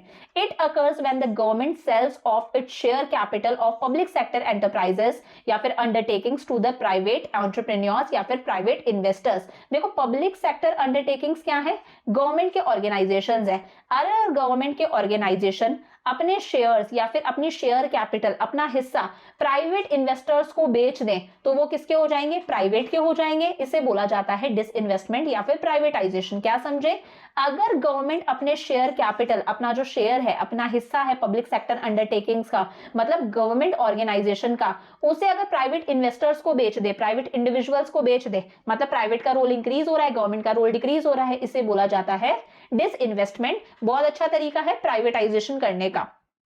अच्छा ये तो समझ में आ गया भाई प्राइवेटाइजेशन होता क्या है, इसकी नीड क्यों फील हुई, हमें प्राइवेटाइजेशन की जरूरत ही क्यों फील हुई कि प्राइवेटाइजेशन करना है। तो ये मैंने आपको इनडायरेक्टली बता दिया कि गवर्नमेंट ऑर्गेनाइजेशन सही से काम नहीं कर रहे थे, इसकी वजह से प्राइवेटाइजेशन की नीड फील हुई। Need for privatisation was felt because of poor performance of public sector undertakings. Public sector undertakings मतलब हमारी गवर्नमेंट के जो एंटरप्राइजेस थे वो सही से काम नहीं कर रहे थे, इसकी वजह से कहीं ना कहीं हमें लगा कि अब प्राइवेटाइजेशन जरूरी है। Process of industrialization was initiated during second 5 year plan. Second 5 year plan के टाइम पर ही हम लोगों ने सोचा था यार इंडस्ट्रियलाइजेशन करना है कंट्री के अंदर, यानी कि इंडस्ट्रियल सेक्टर को बढ़ावा देना है। फर्स्ट 5 ईयर प्लान का मकसद क्या था, एग्रीकल्चर सेक्टर का प्रोडक्शन इंप्रूव करो। सेकंड 5 ईयर प्लान का मकसद क्या था, ऑब्जेक्टिव क्या था कि इंडस्ट्रियल प्रोडक्शन को बढ़ाया जाए। तो सेकंड 5 ईयर प्लान के टाइम पर हम लोगों ने मेन इंपॉर्टेंस किसे दी थी, इंडस्ट्रियलाइजेशन को, कि हमें इंडस्ट्रीज को आगे लेकर जाना है।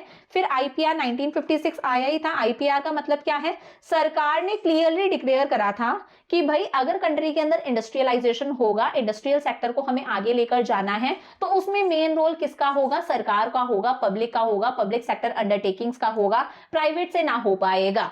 क्या था, आईपीआर 1956 हमारी सरकार ने बोला हमें कंट्री के अंदर इंडस्ट्रियलाइजेशन करना है, ज्यादा से ज्यादा इंडस्ट्रीज एक्सपैंड करनी है, हमारे इंडस्ट्रियल सेक्टर को ग्रो करना है, और उसमें मेन रोल सरकार का होगा, पब्लिक सेक्टर का होगा, प्राइवेट सेक्टर का जो रोल है वो सेकेंडरी होगा, बाद का होगा। ये था आईपीआर 1956, और इसकी वजह से कहीं ना कहीं हमें सक्सेस भी मिली। With the growth of public sector undertakings, public sector undertakings grow करने लगे, हमारी कंट्री के अंदर एक इंडस्ट्रियल बेस डेवलप होने लगा। अब हम सिर्फ कॉटन और जूट तक ही सीमित नहीं देखिए, सिर्फ कॉटन ग्रो कर रहे हैं, जूट ग्रो कर रहे हैं, हम अलग अलग तरह की इंडस्ट्रीज हमारी कंट्री में ग्रो करने लगी। बहुत सारी इलेक्ट्रॉनिक आइटम्स की इंडस्ट्रीज हमारी कंट्री में ग्रो करने लगी। इस 1950 से 1990 वाले पीरियड के अंदर हमारा इंडस्ट्रियल सेक्टर डेफिनेटली ग्रो करा था। इट वेंट स्ट्रक्चरल ट्रांसफॉर्मेशन, एक स्ट्रक्चरल ट्रांसफॉर्मेशन देखने को मिला। पहले जो भारत सिर्फ एग्रीकल्चर पर डिपेंडेंट था, हमारी जो मोस्टली पॉपुलेशन नियरली 72% पॉपुलेशन आजादी के टाइम पर हमारी एग्रीकल्चर सेक्टर पे डिपेंडेंट थी। अब धीरे धीरे वो पॉपुलेशन इंडस्ट्रियल सेक्टर पर शिफ्ट होने लगी, तो हम लोगों ने एक अच्छा खासा चेंज देखा, अच्छा हुआ था सब कुछ। और पब्लिक सेक्टर ने हमें नवरत्नास भी दिए। नवरत्नास मतलब हमें 9 ऐसी बड़ी इंडस्ट्रीज पब्लिक सेक्टर की थी हमारे पास में, जो मतलब बहुत इंपॉर्टेंट इंडस्ट्रीज थी कि इन इंडस्ट्रीज की वजह से हमारी कंट्री का जीडीपी इंप्रूव हो रहा था। तो नवरत्नास का मतलब है 9 ऐसी इंडस्ट्रीज थी पब्लिक सेक्टर की, जिन इंडस्ट्रीज की एक अलग ही लेवल की इंपॉर्टेंस थी, जिनकी वजह से हमारा जीडीपी इंप्रूव हो रहा था, जिनका जीडीपी में एक मेजर कंट्रीब्यूशन था। तो पब्लिक सेक्टर बहुत अच्छा चल रहा था। बट धीरे धीरे धीरे धीरे धीरे धीरे 1990 के एंड में हमें ये फील होने लगा कि public sector undertakings turned into a social dead weight. ये जो पब्लिक सेक्टर अंडरटेकिंग्स है, गवर्नमेंट के ऑर्गेनाइजेशंस हैं, ये लॉसेस के अंदर जाने लगे। और लॉसेस में जा रहे थे, फिर भी सरकार इन्हें बंद नहीं कर रही थी, क्योंकि बंद अगर कर देगी तो यहाँ पर जो एम्प्लॉइज काम कर रहे हैं उन्हें हटाना पड़ेगा, लोग हल्ला करेंगे। तो ये ऑर्गेनाइजेशंस लॉसेस के अंदर जा रहे थे, सोशल डेड वेट बन चुका था, हमारे लिए एक बोझ बन चुका था। Increasing losses of public sector undertakings became unsustainable. और अब वो स्टेज आ चुकी थी कि हम इतना लॉस बियर नहीं कर सकते थे, इन्हें सस्टेन नहीं कर सकते थे। अगर ये कंटिन्यू चलता जाएगा तो इकोनॉमी एकदम डूब जाएगी। पब्लिक सेक्टर के अंदर लीकेजेस थे, लीकेजेस मतलब बीच में चीजें गायब हो गई। सरकार ने बोला है हम इतना वीट, इतना राइस लोगों तक पहुंचाएंगे, गरीबों तक पहुंचाएंगे, बट बीच में ही ऑफिसर्स ने गायब कर लिया, बीच में चोरी हो गई। हमारा जो पब्लिक सेक्टर था वो इनएफिशिएंट था, सही से काम नहीं कर रहा था, करप्शन बहुत ज्यादा था, भ्रष्टाचार बहुत ज्यादा था। ये सब चीजें पब्लिक सेक्टर में देखने को मिली। और धीरे धीरे हम लोगों ने सोचा यार प्राइवेटाइजेशन से ही सिर्फ एक रास्ता है, हमें पब्लिक सेक्टर के रोल को कम करना पड़ेगा, प्राइवेट सेक्टर के रोल को इंप्रूव करना पड़ेगा। 1991 में हमारी सरकार इसीलिए क्या लेकर आई, प्राइवेटाइजेशन लेकर आई। बहुत सारे गवर्नमेंट के एंटरप्राइजेस, पब्लिक सेक्टर अंडरटेकिंग्स को किसे बेचा गया, प्राइवेट एंटरप्रेन्योर्स, प्राइवेट इंडिविजुअल्स को बेचा गया। Still Navratnas were to be retained as public sector enterprises. जो नवरत्नास थे, जो 9 इंडस्ट्रीज थी, जो बहुत इंपॉर्टेंट इंडस्ट्रीज थी, जिनका जीडीपी में एक मेन रोल था, मेन कंट्रीब्यूशन था, वो स्टिल पब्लिक की ही रही, गवर्नमेंट की ही रही। इन्हें इनफैक्ट एक स्पेशल टाइटल दे रखा था यार नवरत्नास का। तो अब उसी टाइटल के बारे में पढ़ते हैं। The government started identifying industries of excellence on the basis of their performance. Government ने देखा कुछ इंडस्ट्रीज ऐसी हैं which are industries of excellence, जो इंडस्ट्रीज बहुत अच्छे से परफॉर्म कर रही हैं, इनकी परफॉर्मेंस बहुत अच्छी है, इन इंडस्ट्रीज का जीडीपी में एक स्पेशल कॉन्ट्रीब्यूशन है, और ये इंडस्ट्रीज ऐसी हैं जो हमारी कंट्री की ग्रोथ के लिए जरूरी हैं। और इसीलिए इन स्पेशल इंडस्ट्रीज को कुछ टाइटल्स दिए गए। टाइटल्स क्या थे, महारत्नास सबसे बड़ी इंडस्ट्रीज, नवरत्नास के टाइटल दिए गए, मिनी रत्नास के टाइटल इन इंडस्ट्रीज को दिए गए। ये इंडस्ट्रीज किसकी थी, पब्लिक की थी, सरकार की ही थी। तो महारत्नास के अंदर आ जाता है एक तो हमारा आईओसी, इंडियन ऑयल कॉर्पोरेशन, और एक आ जाता है हमारा Steel Authority of India Limited, SAIL. याद रखना मैंने लास्ट में होमवर्क क्वेश्चन में भी यहां से एक क्वेश्चन दिया है, और यहां से एक क्वेश्चन आपके सैंपल पेपर में भी इस साल इंक्लूड है, इसलिए इन नामों को अच्छे से देख लेना। महारत्नास के अंदर आ गया हमारा IOC limited, Indian oil corporation limited, और एक सेल है स्टील अथॉरिटी इंडिया लिमिटेड। अगर हम नवरत्नास की बात करें तो इसमें एक आता है हिंदुस्तान एरोनॉटिक्स लिमिटेड, और एक है एमटीएनएल, जिसकी फुल फॉर्म है महानगर टेलीफोन निगम लिमिटेड। फिर बात करते हैं मिनी रत्नास की, इसमें आ जाता है BSNL, Bharat Sanchar Nigam limited, airport authority of India limited, and Indian railways catering and tourism corporation limited, IRCTC. तो ये नाम आपको याद रखने हैं, लास्ट के होमवर्क क्वेश्चन में आप लोगों के काम में आएंगे। तो ये हम लोगों ने देख लिया कि भाई प्राइवेटाइजेशन की जरूरत हमें क्यों फील हुई। सरकार ने कुछ मेन इंडस्ट्रीज को, जो इंडस्ट्रीज एक्सेलेंस वाली थी, उनकी परफॉर्मेंस को देखते हुए उन्हें कुछ टाइटल्स दिए थे, जिन्हें बोला जाता है महारत्नास, नवरत्नास एंड मिनी रत्नास। अब देखो प्राइवेटाइजेशन का फायदा क्या हुआ, प्राइवेटाइजेशन के गेन्स क्या थे। देखो पब्लिक सेक्टर का मेन मकसद क्या होता है, पब्लिक सेक्टर का मेन मकसद क्या होता है, यानी कि गवर्नमेंट सेक्टर का मेन मकसद होता है थियोरेटिकली अगर बोला जाए तो सोशल वेलफेयर।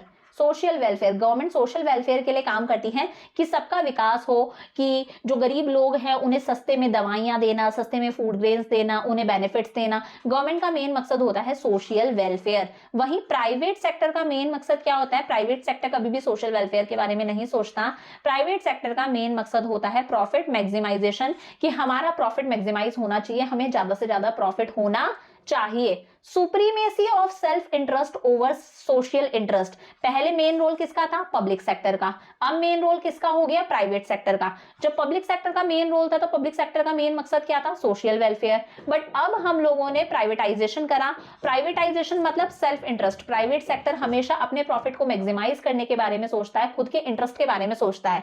अब सपोज ये कंट्री है, इस कंट्री के अंदर मान लो 10 लोग हैं, सिर्फ 10 लोग हैं इस कंट्री के अंदर।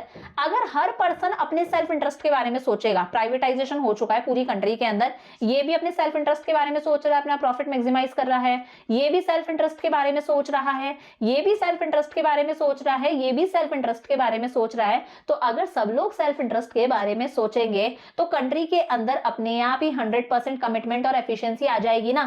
सब लोग अपने इंटरेस्ट के बारे में सोचेंगे, अपने आप का एफिशिएंसी को इंप्रूव करेंगे, प्रोडक्शन इंप्रूव करेंगे, सबकी इनकम इंप्रूव होगी, सबकी इनकम इंक्रीज हो रही है, जीडीपी में सब लोग अच्छा कंट्रीब्यूट कर रहे हैं, तो कंट्री में अपने आप एफिशिएंसी आएगी और 100% कमिटमेंट होगा। क्योंकि हम लोग कभी भी सोशल वेलफेयर में अपना बेस्ट नहीं देते, बट अगर बात प्रॉफिट मैक्सिमाइजेशन की आती है, खुद के इंटरेस्ट की आती है ना, तो सब लोग अपना बेस्ट देते हैं। Privatization gave rise to both domestic as well as international competition. Privatization हुआ, बहुत सारे प्राइवेट एंटरप्रेन्योर्स ने अपनी इंडस्ट्रीज एस्टैब्लिश कर ली, तो डोमेस्टिक कंपटीशन को तो बढ़ावा मिला ही। अब पहले तो समझ लो एक ही इंडस्ट्री है, अब एक नहीं, कंट्री के अंदर 10 इंडस्ट्रीज हैं, 100 इंडस्ट्रीज हैं, 50 इंडस्ट्री है, तो कितना कंपटीशन होगा। फॉर एग्जांपल अगर मान लो आप कोई चीज बेच रहे हो और आपको जो भी आप चीज बेच रहे हो, जो भी आप चीज सेल कर रहे हो, सेम वही चीज सेल करने के लिए जो दुकान है वो आपके आसपास कोई वैसी की वैसी दुकान स्टैब्लिश हो जाए। आप पेन सेल करते हो, आपके आसपास कोई पेन की एक और शॉप सेल हो जाए, तो कितना कॉम्पिटिशन हो जाएगा। आप अपने आप अपना बेस्ट देने लगोगे, आप अपनी प्राइस को गिराओगे, आप और अच्छी क्वालिटी देने लगोगे। तो जब कॉम्पिटिशन होता है ना, तो अपने आप क्वालिटी इंप्रूव होती है। अगर बहुत सारे इकोनॉमिक्स के चैनल होंगे, अगर मुझे कंपटीशन मिलेगा तो मैं अपने आप बहुत अच्छा दूंगी ना अपना, मैं और अच्छा कंटेंट देने की कोशिश करूंगी, क्योंकि कंपटीशन है, मुझे मार्केट में सर्वाइव करना है। तो वही अगर कंपटीशन होता है तो लोगों को इससे बेनिफिट मिलता है, लोगों को अच्छी क्वालिटी मिलेगी, वो भी सस्ते में मिलेगी। इंटरनेशनल कंपटीशन को भी बढ़ावा मिलने लगा, हम एक्सपोर्ट करने लगे, हमारे पास में हम लोग इंपोर्ट भी कर रहे हैं। मॉडर्नाइजेशन होगा यार, अगर ज्यादा से ज्यादा इंडस्ट्रीज खुलेंगी, सब नई नई टेक्नोलॉजी को यूज करेंगे, हम लोग इंटरनेशनली दूसरी टेक्नोलॉजी को अडाप्ट कर रहे हैं, इंपोर्ट करेंगे टेक्नोलॉजी, मॉडर्नाइजेशन होगा, टेक्नोलॉजी अपग्रेड होगी। It promotes diversification of production. अब हम लोग कुछ लिमिटेड इंडस्ट्रीज तक ही सीमित नहीं थे कि बस कॉटन की इंडस्ट्री है, पेपर की इंडस्ट्री है, जूट की इंडस्ट्री है। अब हम लोग अलग अलग तरह की इंडस्ट्रीज ग्रो करने लगे थे, बहुत सारी इलेक्ट्रॉनिक आइटम्स की, बहुत सारी ऑटोमोबाइल्स की इंडस्ट्रीज हम लोगों ने सेटअप कर ली थी, तो डाइवर्सिफिकेशन हो रहा था। It promotes consumer sovereignty. Consumer sovereignty मतलब अब कंज्यूमर जो है वो मार्केट का किंग बन चुका था। कंज्यूमर सोवरेंटी का मतलब है production of goods and services by consumers choice. अब प्रोड्यूसर क्या कर रहा था, कंज्यूमर की चॉइस के हिसाब से प्रोडक्ट बनाने लगा। जो कंज्यूमर बोलेगा वो प्रोडक्ट हम लोग बनाएंगे। जैसे मैं कंटेंट प्रिपेयर कर रही हूँ, आप लोगों की डिमांड के अकॉर्डिंग, कि जिस चीज की आप डिमांड करोगे उस चीज पर मैं कंटेंट बनाऊंगी, क्योंकि कंज्यूमर आज क्या है, सबसे ऊपर है, सोवरेन है, मतलब सबसे सुप्रीम है। तो जब गुड्स और सर्विसेज का प्रोडक्शन होता है कंज्यूमर की चॉइस के अकॉर्डिंग, उससे बोला जाता है कंज्यूमर सोवरेंटी। इससे कंज्यूमर की क्वालिटी ऑफ लाइफ इंप्रूव होगी, उसे एक बेटर क्वालिटी मिलेगी, उसे अच्छे गुड्स मिलेंगे, वो भी कम प्राइसेस पर। तो ये हमें प्राइवेटाइजेशन से क्या हुए, बेनिफिट्स हुए। बट प्राइवेटाइजेशन के कुछ लॉसेस भी हुए। Socialistic pattern of society has lost its practical relevance. पहले मेन रोल किसका था, पब्लिक सेक्टर का था, जिसका मेन मकसद क्या था, सोशल वेलफेयर। तो कहीं ना कहीं वो चीज जो है उसने अपनी प्रैक्टिकल इंपॉर्टेंस खो दी। अब कंट्री के अंदर प्राइवेटाइजेशन हो चुका था, मेन रोल क्या था, प्रॉफिट मैक्सिमाइजेशन। तो बहुत सारे प्राइवेट इंडिविजुअल्स ऐसे थे जो अपने प्रॉफिट के बारे में ही सोच रहे थे। इसकी वजह से जो पुअर सेक्शन था उसको बहुत ज्यादा लॉसेस हुए। Privatisation encourages free play of market forces. Privatisation के अंदर क्या होता है, free play of market forces. हर चीज कैसे देखी जाती है, डिमांड और सप्लाई के हिसाब से। प्रोड्यूसर वही चीज बनाएगा जिसकी मार्केट में डिमांड ज्यादा है, और मार्केट में डिमांड ज्यादा है वो इस चीज के लिए ज्यादा प्राइस चार्ज करेगा, ताकि जो लोग अफोर्ड कर सकते हैं वही खरीदे। और अगर ऐसा होगा, चीजों की प्राइसेस बढ़ेंगी, तो इसकी वजह से सबसे ज्यादा लॉस किसको होगा, weaker section of the society को। Weaker section of the society को वो चीजें सस्ते में नहीं मिल पाएंगी जो चीजें उसे सस्ते में हमारी गवर्नमेंट दे रही थी। तो ये क्या है, प्राइवेटाइजेशन के कुछ लॉसेज हैं। फॉर एग्जाम्पल आज बहुत सारे प्राइवेट स्कूल्स ऐसे हैं जो मतलब बहुत ज्यादा प्राइस चार्ज करते हैं एजुकेशन के लिए। बहुत सारे लोग उस प्राइस को अफोर्ड नहीं कर सकते, उन्हें गवर्नमेंट सेक्टर के पास में जाना पड़ता है, गवर्नमेंट स्कूल्स में जाना पड़ता है। हॉस्पिटल्स का प्राइवेटाइजेशन हो चुका है, तो उसको हॉस्पिटल्स मतलब देखा जाता है कंट्री में सबसे ज्यादा एजुकेशन और हेल्थ ही सबसे ज्यादा एक्सपेंसिव है, और जो हॉस्पिटल्स है वो अच्छी खासी प्राइजेस चार्ज करते हैं, बहुत सारे लोग अफोर्ड नहीं कर सकते, तो ये प्राइवेटाइजेशन का सबसे बड़ा लॉस है। अब देखो इसी का मैं आपको एक एग्जांपल देती हूँ, आपकी बुक के अंदर भी गिवन होगा, सिरसिला ट्रेजेडी की किस तरह से प्राइवेटाइजेशन के बहुत सारे लॉसेस हुए, प्राइवेटाइजेशन गलत कैसे है। Sircilla is a small town in Andhra Pradesh. Sircilla एक छोटा सा टाउन है आंध्र प्रदेश के अंदर, known for its powerloom industry. ये जो टाउन है ये स्पेशली अपनी पावरलूम इंडस्ट्रीज के लिए जाना जाता है, यहाँ पर कपड़ा वगैरह बनता है with the help of power, मशीनों की हेल्प से। तो ये जो छोटा सा टाउन है ये अपनी पावरलूम इंडस्ट्री के लिए जाना जाता है, यहाँ पर बहुत सारी पावरलूम इंडस्ट्रीज हैं और मोस्टली जो लोग हैं वो इन्हीं पावरलूम इंडस्ट्रीज में काम करते हैं, यहीं पर वर्कर्स हैं। Privatisation of power supply. अब क्या हुआ, पावर सप्लाई का प्राइवेटाइजेशन हो गया, बिजली का प्राइवेटाइजेशन हो गया। पहले जो पावर सप्लाई वाला काम था गवर्नमेंट के पास में था, अब प्राइवेट सेक्टर को दे दिया गया। प्राइवेट सेक्टर को दे दिया गया तो प्राइवेट सेक्टर ने एकदम से पावर कट्स करना स्टार्ट कर दिया, बिजली की कटौती करना स्टार्ट कर दिया, और बिजली पर टैक्सेस की जो रेट्स थी वो टैक्सेस की रेट्स इंक्रीज कर दी, बिजली पर टैक्सेस बढ़ा दिए, मतलब लोगों का जो बिजली का बिल है वो ज्यादा आने लगा, पावर सप्लाई का जो बिल है वो ज्यादा आने लगा। अब अगर पावर सप्लाई का बिल ज्यादा आ रहा था तो प्रोड्यूसर्स को प्रोडक्शन गिराना पड़ा, इन इंडस्ट्रीज के अंदर प्रोडक्शन गिरा। अगर प्रोडक्शन गिरेगा मतलब माल बेच आप कम रहे हो तो अपने एम्प्लॉइज को भी आप सैलरी नहीं पे कर सकते, बिजली का आपका बिल ज्यादा आ रहा है, प्रोडक्शन नहीं कर पा रहे, आपकी सेल्स नहीं हो रही, तो एम्प्लॉइज को सैलरी कैसे दोगे। तो इसकी वजह से एम्प्लॉइज की सैलरी एक बहुत ही ज्यादा अमाउंट से डिक्रीज हो गई, और इसकी वजह से 50 पावरलूम वर्कर्स ने सुसाइड करा था, क्योंकि उनकी जो वेजेस थी, जो उनकी सैलरी थी वो बहुत ज्यादा डिक्रीज हो गई थी कि वो अपनी लाइफ की बेसिक रिक्वायरमेंट्स को पूरा नहीं कर पा रहे थे। 50 वर्कर्स ने सुसाइड करा। इसी ट्रेजेडी को बोला जाता है सिरसिला ट्रेजेडी। क्या कहते हैं, सिरसिला ट्रेजेडी। तो ये भी एक बहुत बड़ा हमारा लॉस है, बहुत बड़ा डीमेरिट है प्राइवेटाइजेशन का। तो दो पिलर्स हम लोगों ने कंप्लीट कर लिए, एक हम लोगों ने करा लिबरलाइजेशन, सेकंड करा प्राइवेटाइजेशन। अब थर्ड पिलर आता है हमारे पास में हमारा globalisation.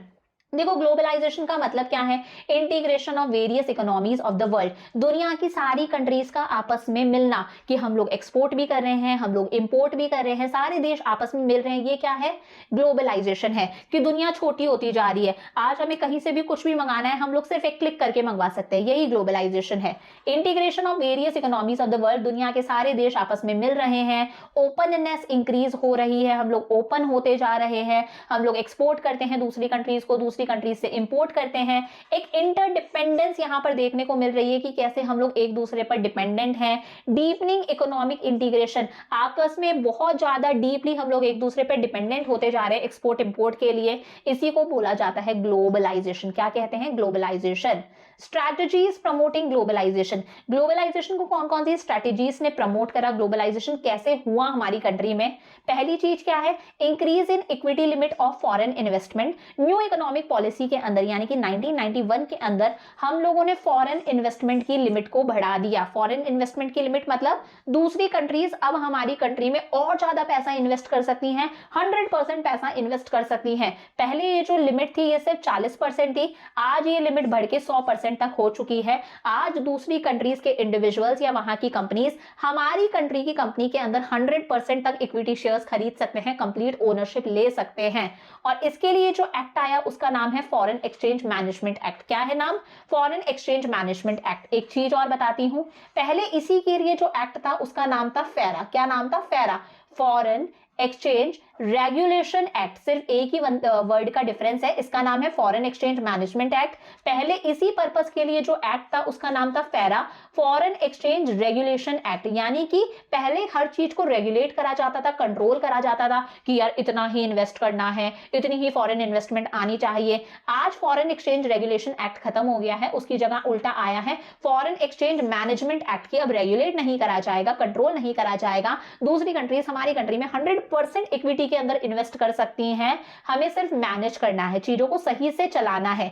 In 7 high priority industries foreign direct investment to the extent of 100% has been allowed without any restrictions. 7 ऐसी हाई प्रायोरिटी इंडस्ट्रीज हैं जिसके अंदर हम लोगों ने 100% इन्वेस्टमेंट भी अलाउ कर दी है कि दूसरी कंट्रीज हमारी कंट्री में 100% तक पैसा इन्वेस्ट कर सकती हैं, बिना किसी रिस्ट्रिक्शंस के, बिना किसी दबाव के, बिना किसी भी तरह के परमिशंस और लाइसेंसेस के। Second is partial convertibility. Partial convertibility का मतलब क्या है? जब हम फॉरेन करेंसी को मार्केट में सेल करते हैं या परचेज करते हैं, इसे बोला जाता है कन्वर्टेबिलिटी। क्या कहते हैं? Convertibility. It refers to sale and purchase of foreign currency. हमारे पास में जो फॉरेन करेंसी रखी हुई है, जो यूएस डॉलर रखा हुआ है, उसको अगर हम मार्केट में बेचते हैं, इंटरनेशनल मार्केट में बेचते हैं या खरीदते हैं, उसे बोला जाता है कन्वर्टेबिलिटी। जरूरत क्यों पड़ती है? एक्सपोर्ट करने के लिए या फिर इंपोर्ट करने के लिए फॉरेन करेंसी को बेचना या खरीदना पड़ता है। अगर हमें इंटरेस्ट पे करना पड़ रहा है, इंटरेस्ट पे करते हैं हम लोग डिबेंचर्स पर, बॉन्ड्स वगैरह पर, शेयर्स पर डिविडेंड अगर पे करना है, उसके लिए फॉरेन करेंसी की जरूरत पड़ती है। अगर कोई बंदा है जो दूसरी कंट्री में रह रहा है, कोई यहाँ का बंदा है, सपोज वो यूएस के अंदर रह रहा है, उसे अपनी फैमिली को पैसा भिजवाना है इंडिया के अंदर, उसे बोला जाता है रेमिटेंसेस। इन रेमिटेंसेस के लिए भी दूसरी कंट्री की करेंसी की जरूरत पड़ती है, इसे बोला जाता है कन्वर्टेबिलिटी। तो इन सब चीजों के लिए फॉरेन करेंसी को बेचा जा सकता है, खरीदा जा सकता है, इसी को कहते हैं पार्शियल कन्वर्टेबिलिटी। हाँ, आप कैपिटल ट्रांजैक्शंस के लिए, यानी कि अगर आपको कोई मशीन वगैरह खरीदनी है, किसी तरह के कोई कैपिटल ट्रांजैक्शंस है, कोई लैंड वगैरह खरीदना है, उसके लिए आप करेंसी को कन्वर्ट नहीं कर सकते, इस तरह से बेच और खरीद नहीं सकते। इसीलिए इसे कन्वर्टेबिलिटी ना बोल के क्या बोला गया? Partial convertibility. कि इन कामों के लिए तो आप फॉरेन करेंसी को बेच सकते हो, खरीद सकते हो, बट कैपिटल ट्रांजैक्शंस के लिए, मशीन वगैरह खरीदने के लिए, लैंड वगैरह खरीदने के लिए आप करेंसी को बदलवा नहीं सकते। That is why it is known as partial convertibility. तो ये कुछ चीजें हैं जिनकी वजह से ग्लोबलाइजेशन को और बढ़ावा मिला। Third is long term trade policy.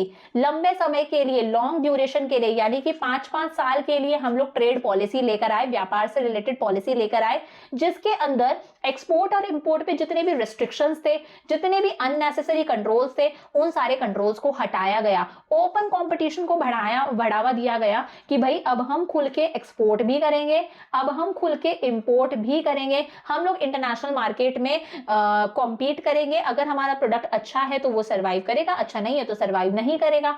कुछ गुड्स के लिए ही हमें रेस्ट्रिक्शंस हैं, हमें परमिशन लेने की जरूरत है। फॉर एग्जांपल ऐसे गुड्स जो एनवायरनमेंट के लिए नुकसानदायक हैं, बहुत ही ज्यादा हजार्डियस गुड्स हैं, उन्हीं के लिए हमारे ऊपर रेस्ट्रिक्शंस हैं। अदरवाइज सारे गुड्स को हम लोग फ्री होके एक्सपोर्ट इंपोर्ट कर सकते हैं। सारे रेस्ट्रिक्शन, सारे कंट्रोल्स हटा दिए गए। Fourth is reduction in tariff. देखो, टैरिफ मतलब होता है टैक्सेस। क्या होता है? टैक्सेस। और नॉन टैरिफ मतलब टैक्सेस के अलावा। बैरियर्स मतलब होता है बाधाएं। तो बहुत सारी टैक्सेस से रिलेटेड बाधाएं थी, बहुत सारी टैक्सेस के अलावा भी बाधाएं थी। उन सारी प्रॉब्लम्स को, उन सारे हिंड्रेंसेस, उन सारी बाधाओं को हटाया गया। टैरिफ बैरियर्स मतलब पहले इंपोर्ट पर बहुत ज्यादा टैक्स लगता था। इंपोर्ट पर जो टैक्स लगता है, इंपोर्ट ड्यूटी, पहले ड्यूटी किसे बोला जाता था? टैक्स को बोला जाता था। तो इंपोर्ट पर जो टैक्स लगता है, उस टैक्स को बोला जाता है टैरिफ। क्या कहते हैं? टैरिफ। इन टैरिफ्स को क्या करा गया? रिमूव करा गया, इनकी लिमिट को कम करा गया।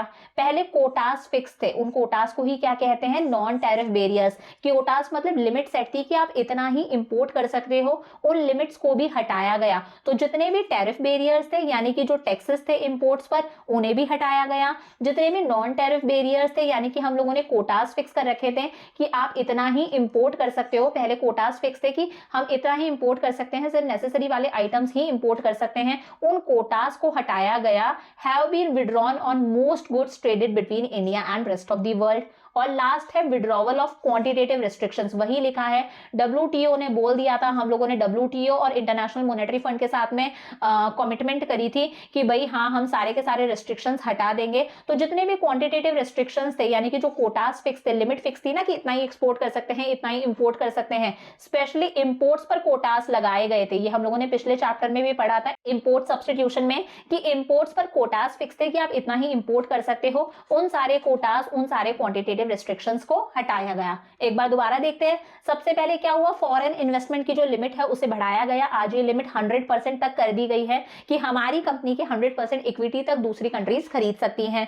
पार्शियल कन्वर्टेबिलिटी को एनकरेज करा गया कि अगर फॉरेन करेंसी को बेचा जाता है या खरीदा जाता है इंटरनेशनल मार्केट में, इन तीनों कामों के लिए, गुड्स और सर्विसेज के एक्सपोर्ट इंपोर्ट के लिए, इंटरेस्ट और डिविडेंड पे करने के लिए, अपनी फैमिली को पैसा भेजने के लिए, remittances to meet family expenses, इन सब चीजों के लिए फॉरेन करेंसी को बेचा जाता है और खरीदा जाता है, इसे बोला जाता है partial convertibility. Long term trade policy बनाई गई 5 साल के लिए, जिसके अंदर जितने भी अननेसेसरी रिस्ट्रिक्शंस थे, एक्सपोर्ट इंपोर्ट पर कंट्रोल्स थे, उन सारे रिस्ट्रिक्शंस को हटाया गया, एक्सेप्ट फॉर सम गुड्स जो कि एनवायरनमेंट को नुकसान पहुंचा सकते हैं या फिर बहुत ही ज्यादा हजार्डियस हैं। जितने भी टैरिफ और नॉन टैरिफ बैरियर्स थे, यानी कि टैक्सेस लगा रखे थे इंपोर्ट्स पर, उन्हें हटाया गया, या फिर इंपोर्ट्स पर कोटाज फिक्स थे कि आप इतना ही इंपोर्ट कर सकते हो, उन कोटाज को हटाया गया। और जितने भी क्वालिटेटिव रेस्ट्रिक्शंस थे कि आप इतना ही इंपोर्ट कर सकते हो, उन सारे के सारे रेस्ट्रिक्शंस को हटाया गया, क्योंकि इंडिया ने कमिटमेंट करी थी वर्ल्ड ट्रेड ऑर्गेनाइजेशन से कि वो सारे के सारे क्वांटिटेटिव रेस्ट्रिक्शंस को हटाएगा। ठीक बात। अब अच्छा, अगर हम लोगों ने पढ़ा ग्लोबलाइजेशन हुआ यानी कि integration of various economies of the world, तो इसी ग्लोबलाइजेशन के साथ में जन्म होता है एक टॉपिक का, दैट इज आउटसोर्सिंग। क्या? आउटसोर्सिंग। आप लोगों ने देखा होगा आज हमारी कंट्री के अंदर इतने सारे दूसरी कंट्रीज की कंपनीज के कॉल सेंटर्स हैं। जेनपैक्ट हमारे यहाँ की कंपनी नहीं है, उसके कॉल सेंटर्स हमारे यहाँ पर हैं। बहुत सारी ऐसी एमएनसीज हैं जिनके कॉल सेंटर्स आज हमारी कंट्री के अंदर हैं। ये आउटसोर्सिंग है। अच्छा, मतलब समझाती हूँ, देखो आउटसोर्सिंग का बेसिक मतलब समझना। स्कूल है, ठीक है, स्कूल का मेन काम क्या होता है बच्चों? स्कूल का मेन काम होता है पढ़ाना। ये पढ़ाने वाला काम स्कूल खुद ही करता है, इसके लिए स्कूल क्या करता है? टीचर्स हायर करता है, क्योंकि वो उसका मेन काम है। बट स्कूल के अंदर जो कैंटीन है, क्या ये स्कूल का मेन काम है? नहीं है। तो ये कैंटीन वाला काम स्कूल ने क्या दे दिया? किसी आउटसाइडर को दे दिया। कैंटीन वाले भैया स्कूल के तो नहीं है ना, वो तो कोई बाहर वाले भैया हैं। तो स्कूल वालों ने कैंटीन का काम किसी बाहर वाले बंदे को दे दिया कि आप जानो, आपका काम जाने, आप यहाँ पर अपनी कैंटीन खोल सकते हो।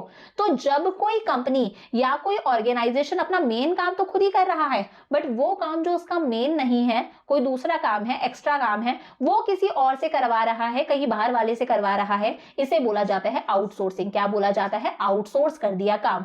सेम ऐसे ही बहुत सारी मल्टीनेशनल कंपनीज ऐसी हैं, बहुत सारी ऐसी बाहर की कंपनीज हैं जो अपना मेन काम तो वो वहां से खुद ही कर रही हैं, बट उनकी कॉल सेंटर्स हमारी कंट्री के अंदर भी है। फॉर एग्जाम्पल जेनपैक्ट है। अब जेनपैक्ट अपना मेन काम तो खुद अपनी कंट्री के अंदर कर रही है, बट कस्टमर्स की प्रॉब्लम्स को हैंडल करना, उसके लिए कॉल सेंटर्स वगैरह होते हैं। अब कस्टमर्स की प्रॉब्लम्स को हैंडल करना उसका मेन काम थोड़ी ना है, ये तो एक्स्ट्रा काम है। ये काम वो कहां से करवा रही है? इंडिया से करवा रही है। मतलब उसने क्या कर दिया? अपने काम को आउटसोर्स कर दिया, किसी दूसरे लोगों से करवाना।